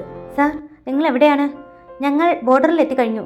ഭായുടെ ആൾക്കാർ നഗരത്തിൽ ആക്രമണം തുടങ്ങിയിട്ടുണ്ട്. നമുക്ക് ഉടനെ നീങ്ങണം. ആൾഡ്രൻ എഴുന്നേറ്റ് നിന്നു. അവന്റെ മുഖത്ത് പഴയ ആ ഗാംഭീര്യം തിരിച്ചു വന്നു. സ്റ്റീഫൻ, ഞാൻ ലൈറ്റിന് താഴെയുള്ള താഴ്വാരത്തിലുണ്ട്. വണ്ടിയുമായി വരിക. നമുക്ക് അവസാനത്തെ പോരാട്ടത്തിന് സമയമായി. ഫോൺ വെച്ച ശേഷം അവൻ ദക്ഷയെ നോക്കി. യുദ്ധം തുടങ്ങാൻ പോവുകയാണ് ദക്ഷ. ഇതിൽ നിന്ന് നിനക്ക് പിന്മാറാൻ കഴിയില്ല. നീ എൻ്റെ കൂടെ വരണം. പക്ഷെ ഒന്നും ഓർക്കുക, ഇന്നു മുതൽ നീ വെറുമൊരു സാക്ഷിയല്ല, നീ എൻ്റെ ഭാഗമാണ്. താഴ്വാരയുടെ അറ്റത്ത് ഒരു കറുത്ത SUV ഇരമ്പിക്കൊണ്ടുവന്നു. അതിൻ്റെ ഹെഡ്ലൈറ്റുകൾ മഞ്ഞിലേക്ക് നീളം വെളിച്ചം ചിതർച്ചു. വണ്ടിയിൽ നിന്ന് സ്റ്റീഫനും മറ്റു 3 പേരും തോക്കുകളുമായി ചാടിയിറങ്ങി. ആൾഡ്രിനെയും ദക്ഷയെയും കണ്ടതും സ്റ്റീഫന്റെ മുഖത്ത് ആശ്വാസം പടർന്നു. സാർ, നിങ്ങൾ സുരക്ഷിതനാണെന്ന് കണ്ടതിൽ സന്തോഷം. പക്ഷേ സ്റ്റീഫൻ ആൾഡ്രിന്റെ മുറിവിലേക്കും ഒപ്പം നിൽക്കുന്ന ദക്ഷയിലേക്ക് നോക്കി. ഈ കുട്ടി ഇപ്പോഴും നിങ്ങളുടെ കൂടെയുണ്ടോ? ഇവളെ നമുക്ക് എവിടെയെങ്കിലും ഇറക്കി വിടണ്ടേ? ആൾഡ്രിൻ വണ്ടിയുടെ ഡോർ തുറന്നു. അവൻ ദക്ഷയെ അകത്തേക്ക് കയറാൻ ആംഗ്യം കാണിച്ചു. ഇവൾ എങ്ങോട്ട് പോകുന്നില്ല സ്റ്റീഫൻ. ഇവൾ എൻ്റെ കൂടെ വരും. നഗരത്തിലേക്ക് വണ്ടി വിടും. പക്ഷേ സാർ, സിറ്റി ഇപ്പോൾ സുരക്ഷിതമല്ല. ഭായിയുടെ ആൾക്കാർ നമ്മുടെ എല്ലാം ഒളിത്താവളങ്ങളും വണങ്ങിയിരിക്കുകയാണ്. പോലീസ് നിങ്ങൾ തിരയുന്നു. പോരാത്തതിന് ഈ കുട്ടിയുടെ തിരോധാനം അഗ്രഹാരത്തിൽ വലിയ പ്രശ്നമായിട്ടുണ്ട്. പോലീസ് IG നേരിട്ടാണ് കേസ് അന്വേഷിക്കുന്നത്, സ്റ്റീഫൻ വേവലാതിയോടെ പറഞ്ഞു. ആൾഡ്രിൻ സീറ്റിലേക്ക് ചാരിയിരുന്ന് കണ്ണടച്ചു. പോലീസ് അന്വേഷിക്കട്ടെ. പക്ഷേ ഭായ്, അവൻ എൻ്റെ സാമ്രാജ്യത്തിൽ തൊട്ടു. അതിനുള്ള മറുപടി ഞാൻ നേരിട്ട് നൽകും. വണ്ടി നഗരത്തിൻ്റെ അതിർത്തിയിലേക്ക് കുതിച്ചു. ദക്ഷ ജനാലിലൂടെ പുറത്തെ ഇരുട്ടിലേക്ക് നോക്കിയിരുന്നു. അവൾക്ക് ചുറ്റും നടക്കുന്നത് എന്താണെന്ന് ഇപ്പോഴും പൂർണ്ണമായി മനസ്സിലാക്കാൻ കഴിയുന്നില്ല. തൻ്റെ പഴയ ജീവിതം ഒരു സ്വപ്നം പോലെ അകന്നു പോകുന്നത് അവൾ അറിഞ്ഞു. ദക്ഷ, ആൾഡ്രിൻ പതുക്കെ വിളിച്ചു. അവൾ തിരിഞ്ഞു നോക്കി. ആൾഡ്രിൻ്റെ കണ്ണുകളിൽ ഇപ്പോൾ ഒരു വല്ലാത്ത ശാന്തതയാണ്. നിനക്ക് പേടിയുണ്ടോ? അവൻ ചോദിച്ചു. ഉണ്ട്, അവൾ സത്യസന്ധമായി മറുപടി നൽകി. പക്ഷേ നിങ്ങളെ ഒറ്റയ്ക്കാക്കി പോകാൻ എനിക്ക് ഭയമില്ല. എൻ്റെ മുത്തശ്ശി ഓർക്കുമ്പോഴാണ് സങ്കടം. ആൾഡ്രിൻ സ്റ്റീഫന്റെ നേരെ തിരിഞ്ഞു. സ്റ്റീഫൻ, അഗ്രഹാരത്തിൽ വിവരം അറിയിക്കണം. രക്ഷ സുരക്ഷിതയാണെന്നും ഉടനെ മടങ്ങി വരുമെന്നും ആരോരും അറിയാതെ ആ വൃദ്ധയെ അറിയിക്കാൻ ഏർപ്പാട് ചെയ്യുക. സ്റ്റീഫൻ അത്ഭുതപ്പെട്ടു. ആൾഡ്രിൻ ഒരാളെ ആശ്വസിപ്പിക്കാൻ ശ്രമിക്കുന്നത് അയാൾ ആദ്യമായി കാണുകയാണ്. അതേസമയം നഗരത്തിലെ ഒരു ആഡംബര ബംഗ്ലാവിൽ ഭായ്, അധോലോക നായകൻ, ദേഷ്യം കൊണ്ട് വിറയ്ക്കുകയായിരുന്നു. അവൻ്റെ മുന്നിൽ സിദ്ദിഖ് തല താഴ്ത്തി നിന്നു. നീ പറഞ്ഞു അവർ ലയത്തിനുള്ളിൽ വെന്തു മരിച്ചെന്ന്. പക്ഷേ ആൾഡ്രിൻ തിരിച്ചു വരുന്നു എന്ന വാർത്തയാണ് എനിക്ക് കിട്ടുന്നത്. അവൻ വെറുമൊരു മനുഷ്യനല്ല സിദ്ദിഖ്, അവനൊരു വികാരമാണ്.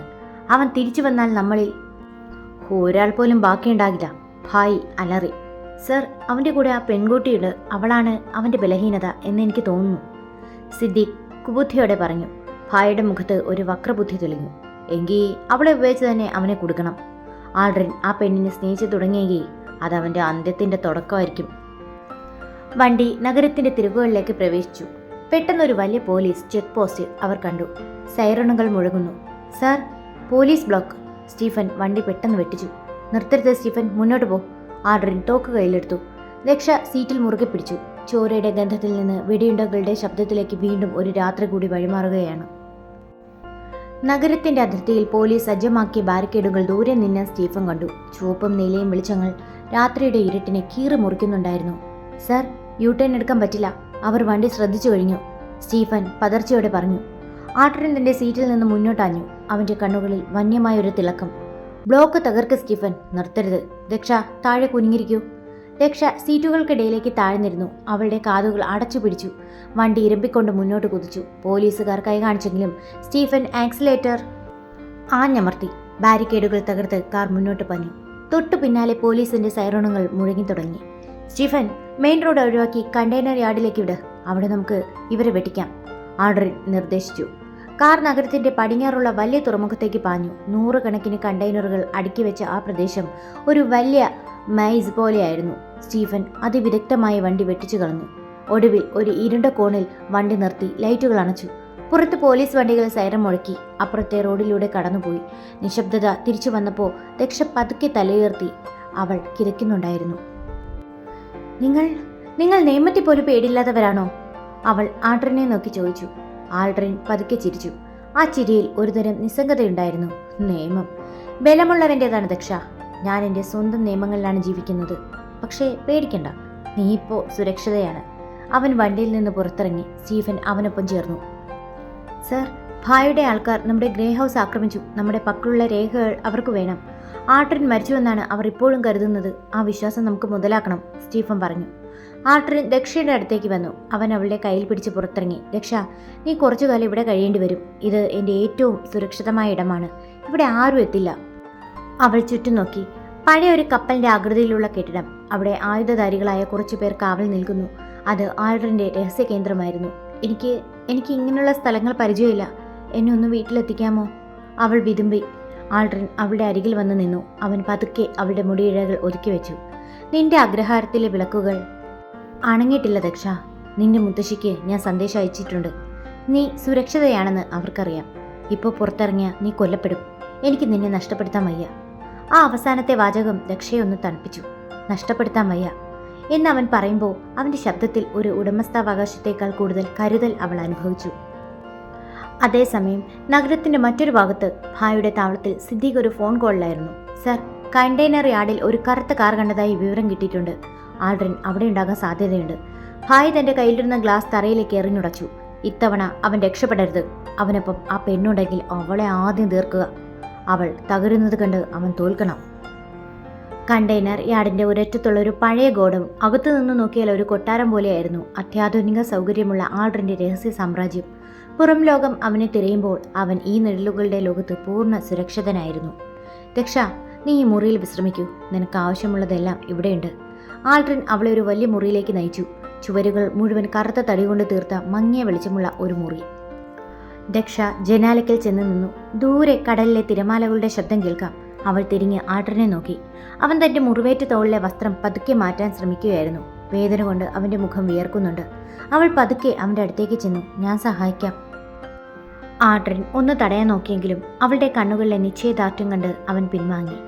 ദക്ഷ വളരെ ശ്രദ്ധയോടെ അവന്റെ മുറിവിലെ കെട്ടുകൾ അഴിച്ചു. മുറിവ് പഴുക്കാൻ തുടങ്ങിയിരിക്കുന്നു. നിങ്ങൾ എന്തിനാണ് ഇത്ര റിസ്ക് എടുക്കുന്നത്?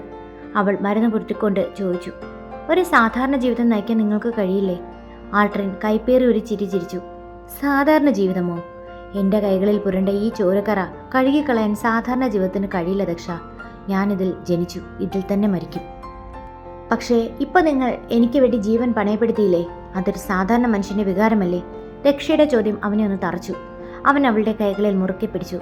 നീ എന്റെ ലോകത്തെ ചോദ്യം ചെയ്യരുത്. നീ വെറുമൊരു സാക്ഷി മാത്രമാണ്. അല്ല. അവൾ അവന്റെ കണ്ണുകളിലേക്ക് നോക്കി.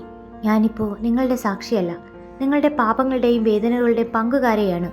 എന്നെ ഇവിടെ കൊണ്ടുവന്ന നിമിഷം നിങ്ങളത് തീരുമാനിച്ചു കഴിഞ്ഞു. ആൾഡ്രിൻ ഒന്നും മിണ്ടിയില്ല. ആദ്യമായി ഒരു പെൺകുട്ടി തന്റെ കണ്ണുകളിൽ നോക്കി സംസാരിക്കുന്നത് അവൻ അനുഭവിക്കുകയായിരുന്നു. അതേസമയം താഴത്തെ നിലയിൽ സ്റ്റീഫൻ അസ്വസ്ഥനായി നടക്കുകയായിരുന്നു. അവന്റെ ഫോണിലേക്ക് ഒരു അജ്ഞാത സന്ദേശം വന്നിരിക്കുന്നു. ആൾഡ്രിൻ, ഒപ്പമുള്ള പെണ്ണിനെ വിട്ടുതരിക. പകരം നിന്റെ കുടുംബത്തെ ഞങ്ങൾ വെറുതെ വിടാം. സ്റ്റീഫൻ കൈകൾ വിറച്ചു. ഭായിയുടെ ചാരന്മാർ തന്റെ കുടുംബത്തെ കണ്ടെത്തിയിരിക്കുന്നു. ആൾഡ്രിനോടുള്ള വിശ്വസ്തതയും സ്വന്തം കുടുംബത്തോടുള്ള സ്നേഹവും തമ്മിൽ സ്റ്റീഫന്റെ ഉള്ളിൽ ഒരു യുദ്ധം തുടങ്ങി. അവൻ പതുക്കെ മുകളിലേക്ക് നോക്കി. അവിടെ ആൾഡ്രിനും ദക്ഷയും തനിച്ചാണ്. ഒരു നിമിഷത്തെ ചതി, അത് മതി ആൾഡ്രിന്റെ സാമ്രാജ്യം തകരാൻ.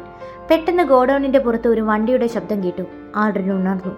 അവൻ തന്റെ തോക്ക് കൈക്കലാക്കി. സ്റ്റീഫൻ, ആരാണത്? അവൻ താഴേക്ക് വിളിച്ചു ചോദിച്ചു. മറുപടി ഉണ്ടായിരുന്നില്ല. പകരം ഗോഡൌണിന്റെ പ്രധാന വാതിൽ പതുക്കെ തുറക്കുന്ന ശബ്ദം മാത്രം. ദക്ഷ ഭയത്തോടെ ആൾഡ്രിന്റെ പുറകിൽ ഒളിച്ചു.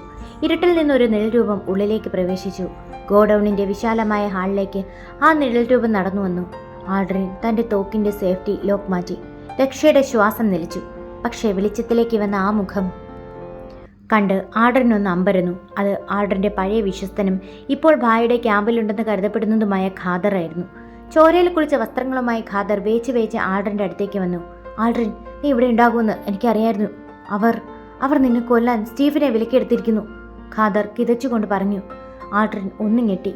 അവൻ പതുക്കെ താഴത്തെ നിലയിലേക്ക് നോക്കി. സ്റ്റീഫൻ അവിടെയില്ല. തന്റെ വലം കൈയായിരുന്ന സ്റ്റീഫൻ തന്നെ ചതിക്കുമെന്ന് ആൾഡ്രിന് വിശ്വസിക്കാൻ കഴിഞ്ഞില്ല. സ്റ്റീഫൻ എവിടെ? ആൾഡ്രിന്റെ ശബ്ദം ഇടിമുഴക്കം പോലെ ഹാളിൽ പ്രതിധ്വനിച്ചു.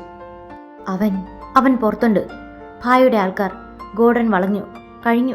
സ്റ്റീഫന്റെ കുടുംബത്തെ ഭായ് തടവിലാക്കിയിരിക്കുകയാണ്. അവന് വേറെ വഴിയില്ലായിരുന്നു ആൾഡ്രിൻ. ഖാദർ തറയിലേക്കിരുന്നു. പെട്ടെന്ന് ഗോഡൌണിന്റെ ജനാലകളിലൂടെ ഗ്രനേഡുകൾ അകത്തേക്ക് എറിയപ്പെട്ടു. പുകയും തീയും മുറിയിലാകെ പടർന്നു. ദക്ഷ, താഴെ കിടക്കൂ. ആൾഡ്രിൻ അവളെ വലിച്ചഴിച്ച് ഒരു വലിയ കണ്ടെയ്നറിന് പിന്നിലേക്ക് മാറ്റി. വെടിയുണ്ടകൾ മഴ പോലെ ഗോഡൌണിന്റെ ചുവരുകളിൽ പതിച്ചു. പുറത്തുനിന്ന് സ്റ്റീഫന്റെ ശബ്ദം കേട്ടു. സർ, ദയവായി ആ പെണ്ണിനെ വിട്ടുവരൂ. എനിക്ക് എന്റെ മക്കളെ തിരിച്ചു വേണം. ആൾഡ്രിൻ, നീ എന്നെ നിർബന്ധിക്കരുത്. ആൾഡ്രിന്റെ കണ്ണുകൾ ചുവന്നു തൊടുത്തു. വഞ്ചനയേക്കാൾ കൂടുതൽ അവനെ വേദനിപ്പിച്ചത് സ്റ്റീഫന്റെ നിസ്സഹായ അവസ്ഥയായിരുന്നു. പക്ഷേ ദക്ഷയെ വിട്ടുകൊടുക്കുക എന്നാൽ അവൾ മരണത്തിന് കീഴടങ്ങുക എന്നാണെന്ന് അവൻ അറിയാമായിരുന്നു. സ്റ്റീഫൻ, നീ എൻ്റെ കൂടെ നീന്നവനാണ്. ഭായിയെ നിനക്കറിയില്ലേ? ദക്ഷയെ കിട്ടിക്കഴിഞ്ഞാൽ അവൻ നിന്നെയും നിന്റെ കുടുംബത്തെയും ജീവനോടെ വിട്ടു തരുമെന്ന് നീ കരുതുന്നുണ്ടോ? ആൾഡ്രിൻ തിരിച്ചു വിളിച്ചു പറഞ്ഞു. പുറത്ത് ഒരു നിമിഷം നിശബ്ദത പടർന്നു. പെട്ടെന്നൊരു വലിയ സ്ഫോടനത്തോടെ ഗോഡൌണിന്റെ പ്രധാന കവാടം തകർന്നു. ആയുധധാരികളായ ഒരു സംഘം അകത്തേക്ക് ഇരച്ചു കയറി. ആൾഡ്രിൻ ഒളിച്ചിരുന്നിടത്ത് നിന്ന് ആഞ്ഞു വെടിവെച്ചു. ഓരോ വെടിയുടെയും ലക്ഷ്യം തെറ്റാതെ അക്രമികളുടെ നെഞ്ചിൽ പതിച്ചു. യുദ്ധത്തിനിടയിൽ ഒരു അക്രമി ദക്ഷയുടെ അടുത്തേക്ക് കുതിച്ചു. ആൾഡ്രിൻ അത് ശ്രദ്ധിച്ചപ്പോഴേക്കും വൈകിപ്പോയിരുന്നു. പക്ഷേ അപ്രതീക്ഷിതമായി ഖാദർ എഴുന്നേറ്റ് ആ അക്രമിയുടെ മുന്നിലേക്ക് ചാടി. വെടിയുണ്ട ഖാദറിന്റെ നെഞ്ചിൽ തറച്ചു. ഖാദർ! ആൾഡ്രിൻ അലറി. ദക്ഷ ഭയത്താൽ കണ്ണുകൾ പൊത്തി. അവളുടെ വെള്ള വസ്ത്രത്തിൽ ഖാദറിന്റെ ചോര തെറിച്ചു. രക്തം കണ്ട് തളർന്നു വീഴാനുള്ള അവൾ ഇത്തവണ വീണില്ല. പകരം ആൾഡ്രിന്റെ തോക്കിന്റെ ഒഴിഞ്ഞ മാഗസിനുകൾക്ക് പകരം പുതിയവ എടുത്തു കൊടുക്കാൻ അവൾ തന്റെ വിറയ്ക്കുന്ന കൈകൾ നീട്ടി. ഭയത്തെ സ്നേഹം കീഴടക്കി തുടങ്ങുകയായിരുന്നു. ഖാദർ തറയിലേക്ക് വീഴുമ്പോൾ ആൾഡ്രിന്റെ ഉള്ളിൽ വർഷങ്ങളായി അടക്കിപ്പിടിച്ച മൃഗം ഉണർന്നു. അവൻ ദക്ഷയെ നോക്കി. അവളുടെ കണ്ണുകളിൽ ഭയത്തേക്കാൾ കൂടുതൽ അവനോടുള്ള കരുതലായിരുന്നു.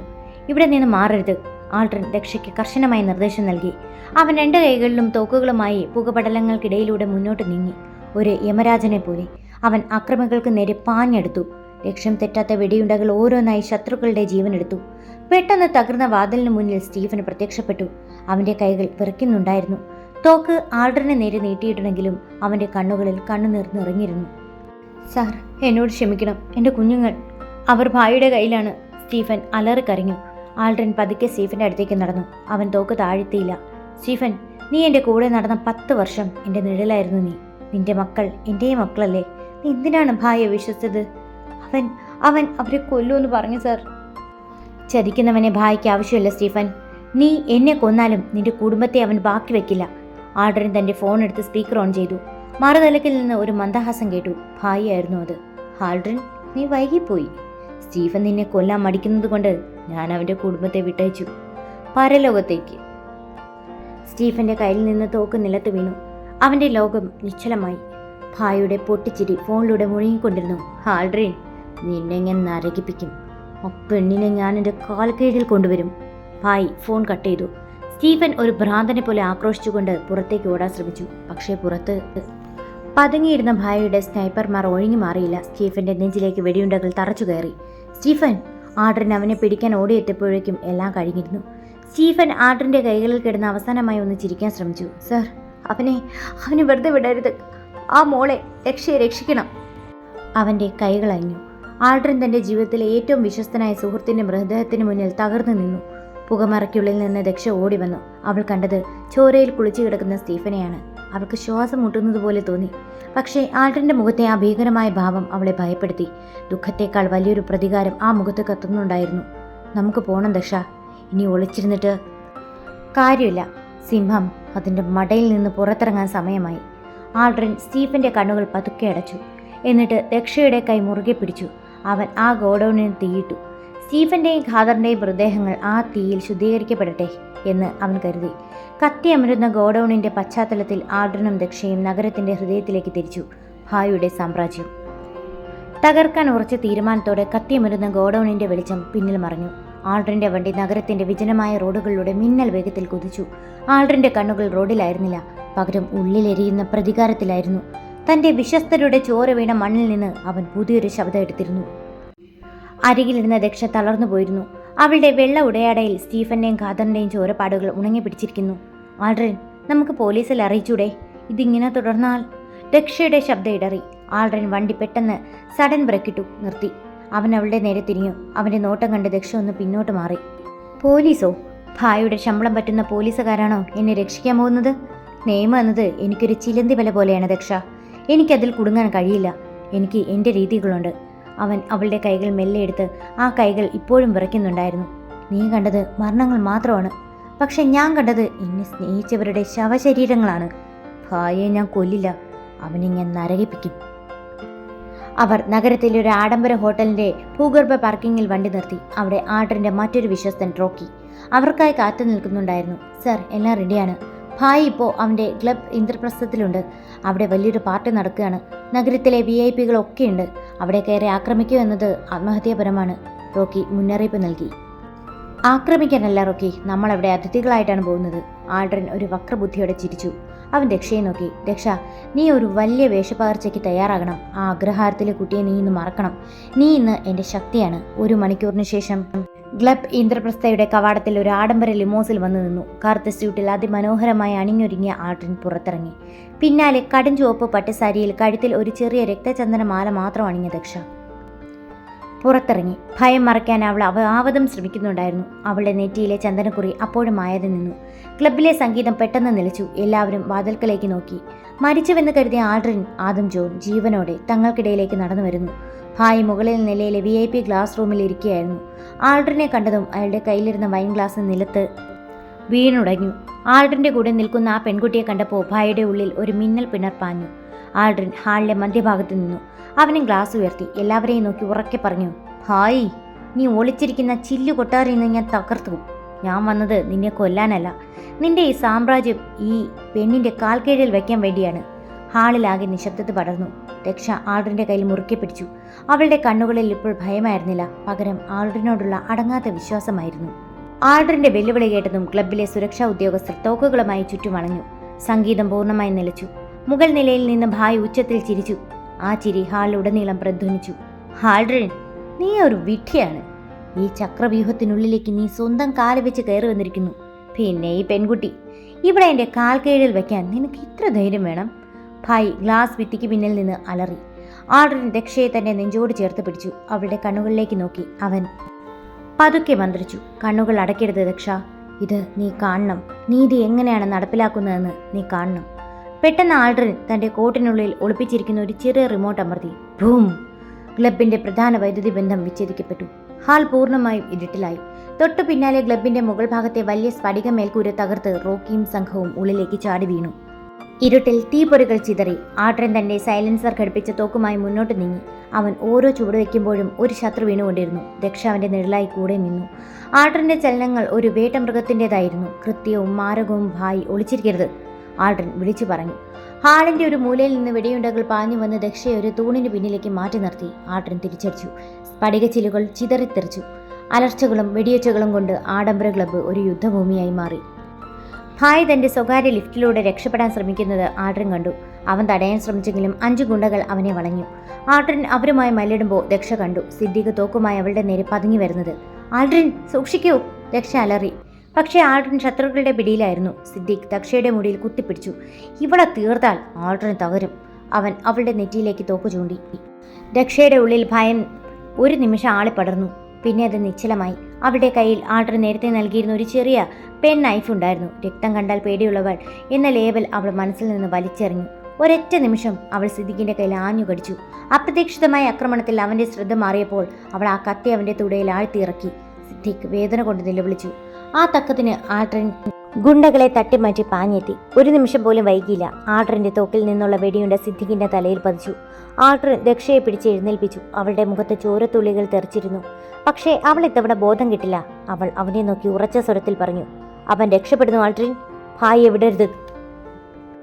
ആൾഡ്രിന്റെ മുഖത്ത് ഒരു അഭിമാന ചിരി വിരിഞ്ഞു. അവന്റെ മഞ്ഞുതുള്ളി ഇപ്പോൾ ഒരു കൊടുങ്കാറ്റായി മാറിയിരിക്കുന്നു. അവൻ മുകളിലേക്ക് ഓടി. ലിഫ്റ്റ് വാതിലുകൾ അടയുന്നതിന് മുമ്പ് അവൻ അതിനുള്ളിലേക്ക് ഒരു ഗ്രനേഡ് എറിഞ്ഞു. ഒരു വലിയ സ്ഫോടനത്തോടെ ആ ലിഫ്റ്റ് നിലച്ചു. ഭായിയുടെ നിലവിളി അതിനുള്ളിൽ ഒടുങ്ങി. സ്ഫോടനത്തിന്റെ പ്രകമ്പനം നിലച്ചു. ലിഫ്റ്റിനുള്ളിൽ നിന്ന് പുക ചുരുളുകൾ ഉയർന്നുകൊണ്ടിരുന്നു. ക്ലബിലെ ആഡംബര വിളക്കുകൾ ഓരോന്നായി പൊട്ടിത്തെറിച്ചെറിഞ്ഞാൽ ഹാളിപ്പോൾ തീയുടെയും വെളിച്ചത്തിൻ്റെയും മാത്രമാണ് ദൃശ്യമാകുന്നത്. ആൾഡ്രിൻ പതുക്കെ ആ ലിഫ്റ്റിന്റെ അരിയിലേക്ക് നടന്നു. തകർന്നു കിടക്കുന്ന ലിഫ്റ്റിനുള്ളിൽ ഭായിയുടെ ചലനമറ്റ ശരീരം കണ്ടപ്പോൾ ആൾഡ്രിന്റെ ഉള്ളിൽ വർഷങ്ങളായി നീറുനിന്ന ആ കനൽ ഒന്ന് തണുത്തു. പക്ഷേ അവന്റെ മനസ്സിന് സന്തോഷം തോന്നിയില്ല. പകരം ഒരുതരം ശൂന്യതയാണ് അവന് അനുഭവപ്പെട്ടത്. ആൾഡ്രിൻ പിന്നിൽ നിന്ന് രക്ഷയുടെ വിറയ്ക്കുന്ന ശബ്ദം കേട്ടു. അവൻ തിരിഞ്ഞു നോക്കി. ചിതറിത്തെറിച്ച ചില്ലുകൾക്കും വീണുകിടക്കുന്ന ശത്രുക്കൾക്കും നടുവിൽ അവൾ ഒരു മാലാഖയെ പോലെ നിൽക്കുന്നു. അവളുടെ ചുവന്ന പട്ടുസാരിയുടെ അറ്റങ്ങൾ തീക്കാറ്റിൽ ഉലയുന്നുണ്ടായിരുന്നു. അവളുടെ മുഖത്തെ രക്തക്കറ അവൻ തന്റെ തൂവാല കൊണ്ട് തുടച്ചു മാറ്റി. എല്ലാം അവസാനിച്ചു ദക്ഷ, നിന്നെ പേടിപ്പിച്ചിരുന്നവർ ഇനിയില്ല. ആൾഡ്രിന്റെ ശബ്ദത്തിൽ ആദ്യമായിട്ട് നീർത്ത തളർച്ച നിഴലിച്ചു. പക്ഷെ ഇതിന്റെ വില? ദക്ഷ ചുറ്റുമുള്ള ശവശരീരങ്ങളിലേക്ക് നോക്കി. ഈ ചോരക്കറകൾ മായുമോ ആൾഡ്രിൻ? നമ്മൾ ജയിച്ചോ അതോ നമ്മളും അവരെ പോലെ ആയോ? ആൾഡ്രിൻ മറുപടി നൽകിയില്ല. അവൻ അവളുടെ കൈപിടിച്ച് പുറത്തേക്ക് നടന്നു. ക്ലബിന് പുറത്ത് ദൂരെ പോലീസിന്റെ സൈറണുകൾ കേട്ടു തുടങ്ങിയിരുന്നു. നഗരത്തിലെ ഏറ്റവും വലിയ ഗുണ്ടാ തലവൻ കൊല്ലപ്പെട്ട വിവരം കാട്ടുതീ പോലെ പടർന്നു കഴിഞ്ഞു. അവർ നഗരത്തിന് പുറത്തുള്ള ഒരു വിജനമായ കടൽ തീരത്തെത്തി. ആൾഡ്രിൻ വണ്ടി നിർത്തി പുറത്തിറങ്ങി. തിരമാലകൾ കാലിൽ വന്ന് തൊടുമ്പോൾ അവൻ ദീർഘമായി ഒന്ന് ശ്വസിച്ചു. ദക്ഷ അവന്റെ അരികിൽ വന്നു നിന്നു. നിനക്കിനി വീട്ടിൽ പോകാൻ ദക്ഷ, ആൾഡ്രിൻ കടലിലേക്ക് നോക്കി പറഞ്ഞു. ഭായ് മരിച്ചു, സ്റ്റീഫനും ഖാദറും പോയി. എൻ്റെ ലോകത്തിന് നിനക്ക് സ്ഥാനമില്ല. നീ നിന്റെ അഗ്രഹാരത്തിലെ പഴയ ദക്ഷയാകണം. ദക്ഷ പതുക്കെ ചിരിച്ചു. ആ ചിരിയിൽ ഒരുപാട് വേദനയുണ്ടായിരുന്നു. പഴയ ദക്ഷയോ? ആൾഡ്രിൻ ചോര കണ്ടാൽ ബോധം അറിയുന്ന ആ പെൺകുട്ടി ഈ ദിവസങ്ങൾക്കുള്ളിൽ മരിച്ചു കഴിഞ്ഞു. നീ എന്നെ രക്ഷിച്ച നിമിഷം മുതൽ എൻ്റെ ആ പഴയ ലോകം അന്യമായി. അവൾ അവൻ്റെ മുന്നിൽ വന്നു നിന്നു. അവൾ അവൻ്റെ മുറിവേറ്റ തോളിൽ തൊട്ടു. നീ എന്നെ നിന്റെ ലോകത്തേക്ക് വലിച്ചഴച്ചു. ഇപ്പോൾ എന്നെ ഉപേക്ഷിക്കാൻ നിനക്ക് അധികാരമില്ല. നിന്റെ ഈ മുറിവുകൾ ഉണങ്ങുന്നത് വരെ എനിക്ക് പോകാൻ കഴിയില്ല. ആൾഡ്രിൻ ആദ്യമായി വൈകാരികമായി തകർന്നുപോയി. അവൻ അവളെ ചേർത്ത് പിടിച്ചു. ആ കടൽ തീരത്തെ തണുത്ത കാറ്റിൽ രണ്ട് വിപരീത ലോകങ്ങളിൽ നിന്നുള്ള മനുഷ്യർ ഒന്നായി. പക്ഷെ പോലീസ് എന്നെ വെറുതെ വിടില്ല ദക്ഷ. ഞാനൊരു പിടികിട്ടാ പുള്ളിയാണ്. ആൾഡ്രിൻ അവളുടെ കാതിൽ മന്ത്രിച്ചു. നമുക്ക് ദൂരേക്ക് പോകാം, ആരും അറിയാത്ത ഇടത്തേക്ക്. ആൾഡ്രിൻ ആദ്യം ജോൺ മരിച്ചുവെന്ന് ലോകം വിശ്വസിക്കട്ടെ. ദക്ഷയുടെ കണ്ണുകളിൽ ഒരു പുതിയ പ്രതീക്ഷ തെളിഞ്ഞു. പെട്ടെന്ന് ദൂരെ നിന്ന് ഒരു ഹെഡ്ലൈറ്റ് വെളിച്ചം അവരുടെ മേൽ പതിച്ചു. റോക്കിയായിരുന്നു അത്. അവൻ്റെ മുഖത്ത് പരിഭ്രമമായിരുന്നു. സാർ, പോലീസ് വരുന്നുണ്ട്. സിറ്റി മുഴുവൻ. അവർ വളഞ്ഞു. പക്ഷെ അതല്ല പ്രശ്നം. ഭായിയുടെ മരണശേഷം അധോലോകത്തൊരു പുതിയ ആൾ വന്നിട്ടുണ്ട്. അവൻ ഭായിയേക്കാൾ അപകടകാരിയാണ്. അവൻ ദക്ഷയെ ലക്ഷ്യം വെച്ചാണ് വരുന്നത്. ആൾഡ്രിൻ്റെ മുഖം വീണ്ടും കടുത്തു. യുദ്ധം അവസാനിച്ചു എന്ന് കരുതിയിടത്തു നിന്ന് മറ്റൊരു യുദ്ധം തുടങ്ങുകയാണ്. റോക്കിയുടെ വാക്കുകൾ ആ കടൽ തീരത്തെ വായുവിനെ വീണ്ടും മരവിപ്പിച്ചു. ആൾഡ്രിൻ ദക്ഷയുടെ കൈ മുറുക്കി പിടിച്ചു. കടലിലെ കാറ്റിനെപ്പോൾ ചോരയുടെ ഗന്ധമുണ്ടെന്ന് അവന് തോന്നി. ആരാണ് റോക്കി അവൻ? ഭായിക്ക് ശേഷം ഇനി ആര് വരാനാണ്? ആൾഡ്രിൻ പല്ലുകടിച്ച് ചോദിച്ചു. അവൻ്റെ പേര് സാർപ്പൻറ്റ് എന്നാണ് സർ. ആരും അവൻ്റെ മുഖം കണ്ടിട്ടില്ല. ഭായിയുടെ ബിസിനസ് സാമ്രാജ്യത്തിൻ്റെ യഥാർത്ഥ നിക്ഷേപകൻ അവനാണെന്ന് പറയപ്പെടുന്നു. സിറ്റിയിലെ കമ്മീഷണർ പോലും അവൻ്റെ നിയന്ത്രണത്തിലാണ്. ഭായ് കൊല്ലപ്പെട്ടതിനേക്കാൾ തൻ്റെ സാമ്രാജ്യത്തിൽ നീ വിള്ളൽ വീഴ്ത്തിയതാണ് അവനെ പ്രകോപിപ്പിച്ചത്, റോക്കി കിതച്ചുകൊണ്ട് പറഞ്ഞു. ആൾഡ്രിൻ ദൂരത്തേക്ക് നോക്കി. പോലീസ് വണ്ടികളുടെ നീല വെളിച്ചം റോഡിൽ പ്രത്യക്ഷപ്പെട്ടു തുടങ്ങിയിരിക്കുന്നു. രക്ഷ, നമ്മൾ ഈ നഗരം വിടണം, ഇപ്പോൾ തന്നെ. ആൾഡ്രിൻ അവളെ വണ്ടിയിലേക്ക് കയറ്റി. റോക്കി അവർക്ക് പോകാനായി ഒരു ചെറിയ മീൻപിടുത്ത ബോട്ട് കടൽ തീരത്ത് ഒരുക്കിയിരുന്നു. സർ, റോഡ് വഴി പോകുന്നത് അപകടമാണ്. ഈ ബോട്ട് നിങ്ങളെ 10 കിലോമീറ്റർ അകലെയുള്ള ഒരു രഹസ്യ തുരുത്തിലെത്തിക്കും. അവിടെ സ്റ്റീഫൻ്റെ ഒരു പഴയ സുഹൃത്തുണ്ട്. അയാൾ നിങ്ങളെ സഹായിക്കും. അവർ ബോട്ടിലേക്ക് കയറി. കടൽ പ്രക്ഷുബ്ധമായിരുന്നു. തിരമാലകൾ ബോട്ടിനെ ആഞ്ഞടിച്ചുകൊണ്ടിരുന്നു. രക്ഷ ബോട്ടിലെ ഒരു മൂലയിൽ ചുരുണ്ടിരുന്നു. അവളുടെ കയ്യിൽ ഇപ്പോഴും ആൾഡ്രിൻ്റെ രക്തക്കറി ഉണ്ടായിരുന്നു. നീ ഭയക്കുന്നുണ്ടോ? ആൾഡ്രിൻ അവളുടെ അരികിൽ വന്നിരുന്നു. ഇല്ല. അവൾ അവൻ്റെ കണ്ണുകളിലേക്ക് നോക്കി. പക്ഷേ ഈ നിഴലുകളെ നമ്മളെ പിന്തുടരുന്നത് എന്നാണോ അവസാനിക്കുക? നമുക്ക് സമാധാനമായി ഒരിടത്ത് ഇരിക്കാൻ കഴിയില്ലേ? ആൾഡ്രിൻ അവളുടെ നെറ്റിയിൽ തലോടി. സമാധാനം, അതെനിക്ക് അന്യമായ വാക്കാണ് ദക്ഷ. പക്ഷേ നിനക്ക് വേണ്ടി ഞാനത് കണ്ടെത്താൻ ശ്രമിക്കും. പെട്ടെന്ന് കടലിൻ്റെ നടുവിൽ വെച്ച് ഒരു വലിയ സെർച്ച് ലൈറ്റ് അവരുടെ ബോട്ടിന് നേരെ പതിച്ചു. ഒരു വലിയ കോസ്റ്റ് ഗാർഡ് കപ്പലല്ലായിരുന്നു അത്, മറിച്ച് അത്യാധുനികമായ ഒരു സ്വകാര്യ ബോട്ടായിരുന്നു. അതിൽ നിന്ന് ഒരു സ്പീക്കറിലൂടെ ശബ്ദം മുഴങ്ങി. ആൾഡ്രിൻ, ആദം, ജോൺ, നിന്റെ കളി അവസാനിച്ചു. ആ പെൺകുട്ടിയെ ഞങ്ങൾക്ക് വിട്ടു തരിക. അവൾക്ക് സാർപ്പൻ്റ് അയച്ച ഒരു സമ്മാനമുണ്ട്. ആൾഡ്രിൻ എഴുന്നേറ്റ് നിന്നു. അവൻ്റെ കയ്യിൽ തൻ്റെ തോക്ക് തഴുകി. സമ്മാനമോ? സാർപ്പൻറ്റിനോട് ചെന്ന് പറ. ആൾഡ്രിൻ്റെ കയ്യിലുള്ളത് അവൻ തിരികെ ചോദിക്കില്ലെന്ന്. മറുപടി ഒരു വെടിയുണ്ടയാതായിരുന്നു. ബോട്ടിൻ്റെ താടിയിൽ അത് തുളഞ്ഞു കയറി. ദക്ഷ നിലവിളിച്ചുകൊണ്ട് താഴെ കിടന്നു. ആൾഡ്രിൻ തിരിച്ചടിച്ചു തുടങ്ങി. കടലിൻ്റെ നടുവിൽ ഒരു ചെറിയ ബോട്ട് വലിയൊരു വേട്ടക്കാരനെ നേരിടുകയാണ്. യുദ്ധത്തിനിടയിൽ ആൾഡ്രിൻ കണ്ടു. എതിരെയുള്ള ബോട്ടിൽ ഒരു മനുഷ്യൻ നിൽക്കുന്നു. കറുത്ത മാസ്ക് ധരിച്ച അയാൾ കൈകൾ കെട്ടി ആൾഡ്രിനെ നോക്കി നിൽക്കുകയാണ്. അയാളുടെ കഴുത്തിൽ ഒരു ടാറ്റു ഉണ്ടായിരുന്നു, ഒരു പാമ്പിൻ്റെ ആകൃതി. ആൾഡ്രിൻ ഞെട്ടിപ്പോയി. ആ ടാറ്റു അവൻ എവിടെയോ കണ്ടിട്ടുണ്ട്. അവൻ്റെ ബാല്യത്തിലെ ഏറ്റവും വലിയ മുറിവിനോട് ചേർന്നുള്ള ആ ടാറ്റു. അച്ഛനെ കൊന്നവൻ. ആൾഡ്രിൻ മന്ത്രിച്ചു. കടലിൻ്റെ നടുവിൽ പ്രക്ഷുബ്ധമായ തിരമാലകൾക്കിടയിൽ ആൾഡ്രിൻ്റെ ബോട്ട് ഉലയുകയായിരുന്നു. ആ വലിയ ബോട്ടിൽ നിൽക്കുന്ന സാർപ്പൻ്റ് എന്ന മനുഷ്യൻ്റെ കഴുത്തിലെ ടാറ്റു കണ്ടതും ആൾഡ്രിൻ്റെ ഉള്ളിൽ വർഷങ്ങളായി ഉറങ്ങിക്കിടന്ന ഒരു അഗ്നിപർവ്വതം പൊട്ടിത്തെറിച്ചു. തൻ്റെ 10ാം വയസ്സിൽ മഴ പെയ്യുന്ന ഒരു രാത്രിയിൽ അച്ഛൻ്റെ നെഞ്ചിൽ കഠാര കുത്തിയിറക്കിയ ആ മനുഷ്യൻ്റെ കഴുത്തിലും ഇതേ പാമ്പിൻ്റെ മുദ്രയുണ്ടായിരുന്നു. ആൾഡ്രിൻ, സൂക്ഷിക്കൂ! ദക്ഷയുടെ നിലവിളി അവനെ സ്വപ്നത്തിൽ നിന്ന പോലെ ഉണർത്തി. എതിർവശത്തെ ബോട്ടിൽ നിന്ന് ആധുനിക ആയുധങ്ങൾ ഉപയോഗിച്ചുള്ള ആക്രമണം രൂക്ഷമായി. ആൾഡ്രിൻ്റെ ബോട്ടിലെ സഹായികൾ ഓരോരുത്തരായി വെടിയേറ്റു കടലിലേക്ക് വീണു. ബോട്ടിൻ്റെ യന്ത്രഭാഗങ്ങളിൽ വെടിയേറ്റതോടെ അത് നിയന്ത്രണം വിട്ടു. വട്ടം കറങ്ങാൻ തുടങ്ങി. ദക്ഷ, ഇങ്ങോട്ട് വരൂ. ആൾഡ്രിൻ അവളെ ബോട്ടിൻ്റെ സുരക്ഷിതമായൊരു മൂലയിലേക്ക് വലിച്ചിഴച്ചു. സാർപ്പൻറ്റിൻ്റെ ബോട്ടിൽ നിന്നൊരു ശബ്ദം ഉയർന്നു. ആൾഡ്രിൻ, നിന്റെ അച്ഛൻ അന്ന് ഒരു രഹസ്യം കാത്തു സൂക്ഷിച്ചിരുന്നു. അതോടെ അയാളുടെ ആയുസ്സും തീർന്നു. ഇന്ന് നീയും ആ രഹസ്യത്തിൻ്റെ ഭാഗമാണ്. ആ പെണ്ണിനെ ഞങ്ങൾക്ക് തന്ന നിനക്ക് സമാധാനമായി മരിക്കാം. ആൾഡ്രിൻ പല്ല് കടിച്ചു. അവൻ്റെ കണ്ണുകളിൽ ഭയമായിരുന്നില്ല, പകരം ആത്മഹത്യാപരമായ ഒരു വാശിയായിരുന്നു. അവൻ ദക്ഷയുടെ മുഖം തൻ്റെ കൈക്കുള്ളിലാക്കി. ദക്ഷ, നീ എന്നെ വിശ്വസിക്കുന്നുണ്ടോ? അവൾ വിറയ്ക്കുന്ന ചുണ്ടുകളോടെ തലയാട്ടി. മരണം വരെ. എങ്കിൽ മുറുക്കി പിടിച്ചോ.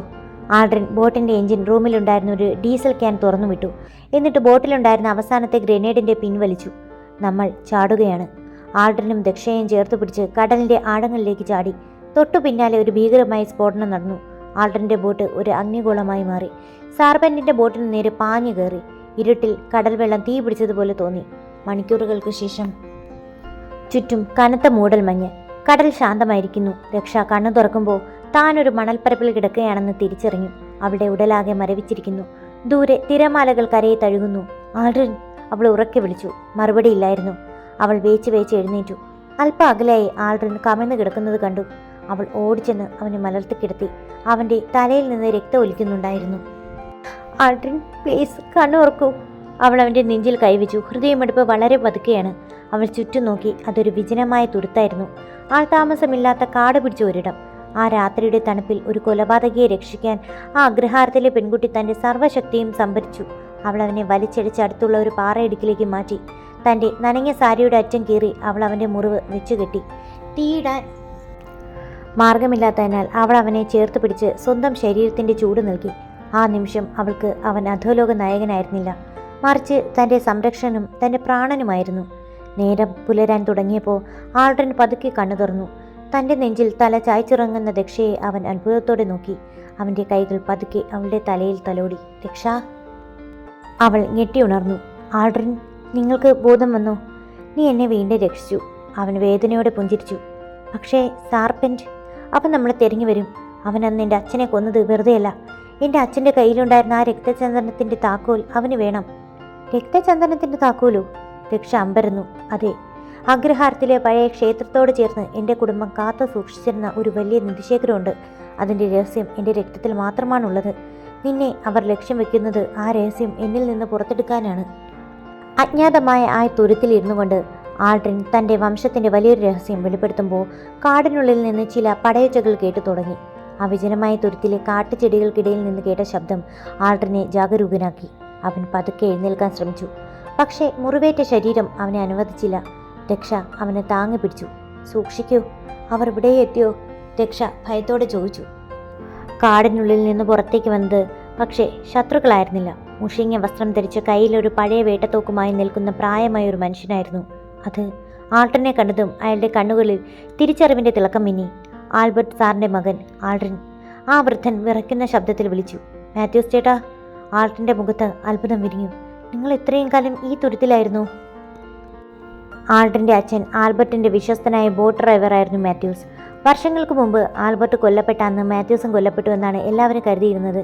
മാത്യൂസ് അവരെ തൻ്റെ ചെറിയ കുടിലേക്ക് കൂട്ടി. അവിടെ ഇരുന്നു കൊണ്ട് അയാൾ ആ കറുത്ത രാത്രിയിലെ സത്യങ്ങൾ വെളിപ്പെടുത്തി. ആൾഡ്രിൻ, നിന്റെ അച്ഛൻ വെറുമൊരു കച്ചവടക്കാരനായിരുന്നില്ല. അഗ്രഹാരത്തിലെ പൗരാണികമായ ക്ഷേത്രത്തിന് കീഴിലുള്ള നിലവറയുടെ കാവൽക്കാരിൽ ഒരാളായിരുന്നു അദ്ദേഹം. ബ്രിട്ടീഷുകാരുടെ കാലം മുതൽ കൈമാറി വന്ന ആ വലിയ നിധിശേഖരത്തിൻ്റെ ഭൂപടം നിന്റെ അച്ഛൻ്റെ പക്കലായിരുന്നു. സാർപെന്റ് അന്ന് നിന്റെ അച്ഛനെ കൊന്നത് അതിനു വേണ്ടിയാണ്. പക്ഷേ അയാൾക്കത് കിട്ടിയില്ല. ദക്ഷ അത്ഭുതത്തോടെ കേട്ടിരുന്നു.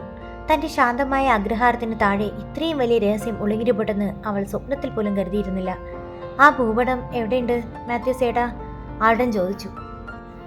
അത് നിന്റെ ശരീരത്തിൽ തന്നെയുണ്ട് ആൾഡ്രിൻ. നിന്റെ പുറത്ത് കുഞ്ഞുനാളിൽ അച്ഛൻ പച്ചകുത്തിയ ആ അടയാളം അതൊരു വെറും ചിത്രം മാത്രമായിരുന്നില്ല. അതൊരു ഭൂപടത്തിൻ്റെ പകുതിയാണ്. ബാക്കി പകുതി രക്ഷയുടെ കുടുംബം കാത്തു സൂക്ഷിക്കുന്ന ആ പഴയ പൂജാമുറിയിലെ വിഗ്രഹത്തിനടിയിലാണുള്ളത്. ആ വാർത്ത ദക്ഷയെ ഞെട്ടിച്ചു. അതുകൊണ്ടാണ് സാർപെന്റ് അവളെ ലക്ഷ്യം വെച്ചത്. അവളിലൂടെ ആ ഭൂപടത്തിന്റെ രണ്ടാം പകുതി സ്വന്തമാക്കുക. പെട്ടെന്ന് തുരുത്തിന് മുകളിൽ ഒരു ഹെലികോപ്റ്ററിന്റെ ശബ്ദം കേട്ടു. സാർപെന്റിന്റെ ആധുനിക സന്നാഹങ്ങൾ അവരെ കണ്ടെത്തി കഴിഞ്ഞു. അവർ വരുന്നു. മാത്യൂസ് തോക്കെടുത്തു. ആൾഡ്രിൻ, നീയും ഈ മോളും ഇവിടെ നിന്ന് രക്ഷപ്പെടണം. അഗ്രഹാരത്തിലെ ആ ക്ഷേത്രത്തിലേക്ക് എത്തുക. അതാണ് ഏക വഴി. പക്ഷേ നിങ്ങൾ? ആൾഡ്രിൻ ചോദിച്ചു. ഞാൻ എൻ്റെ കടമ ഇത്രയും കാലം കാത്തു.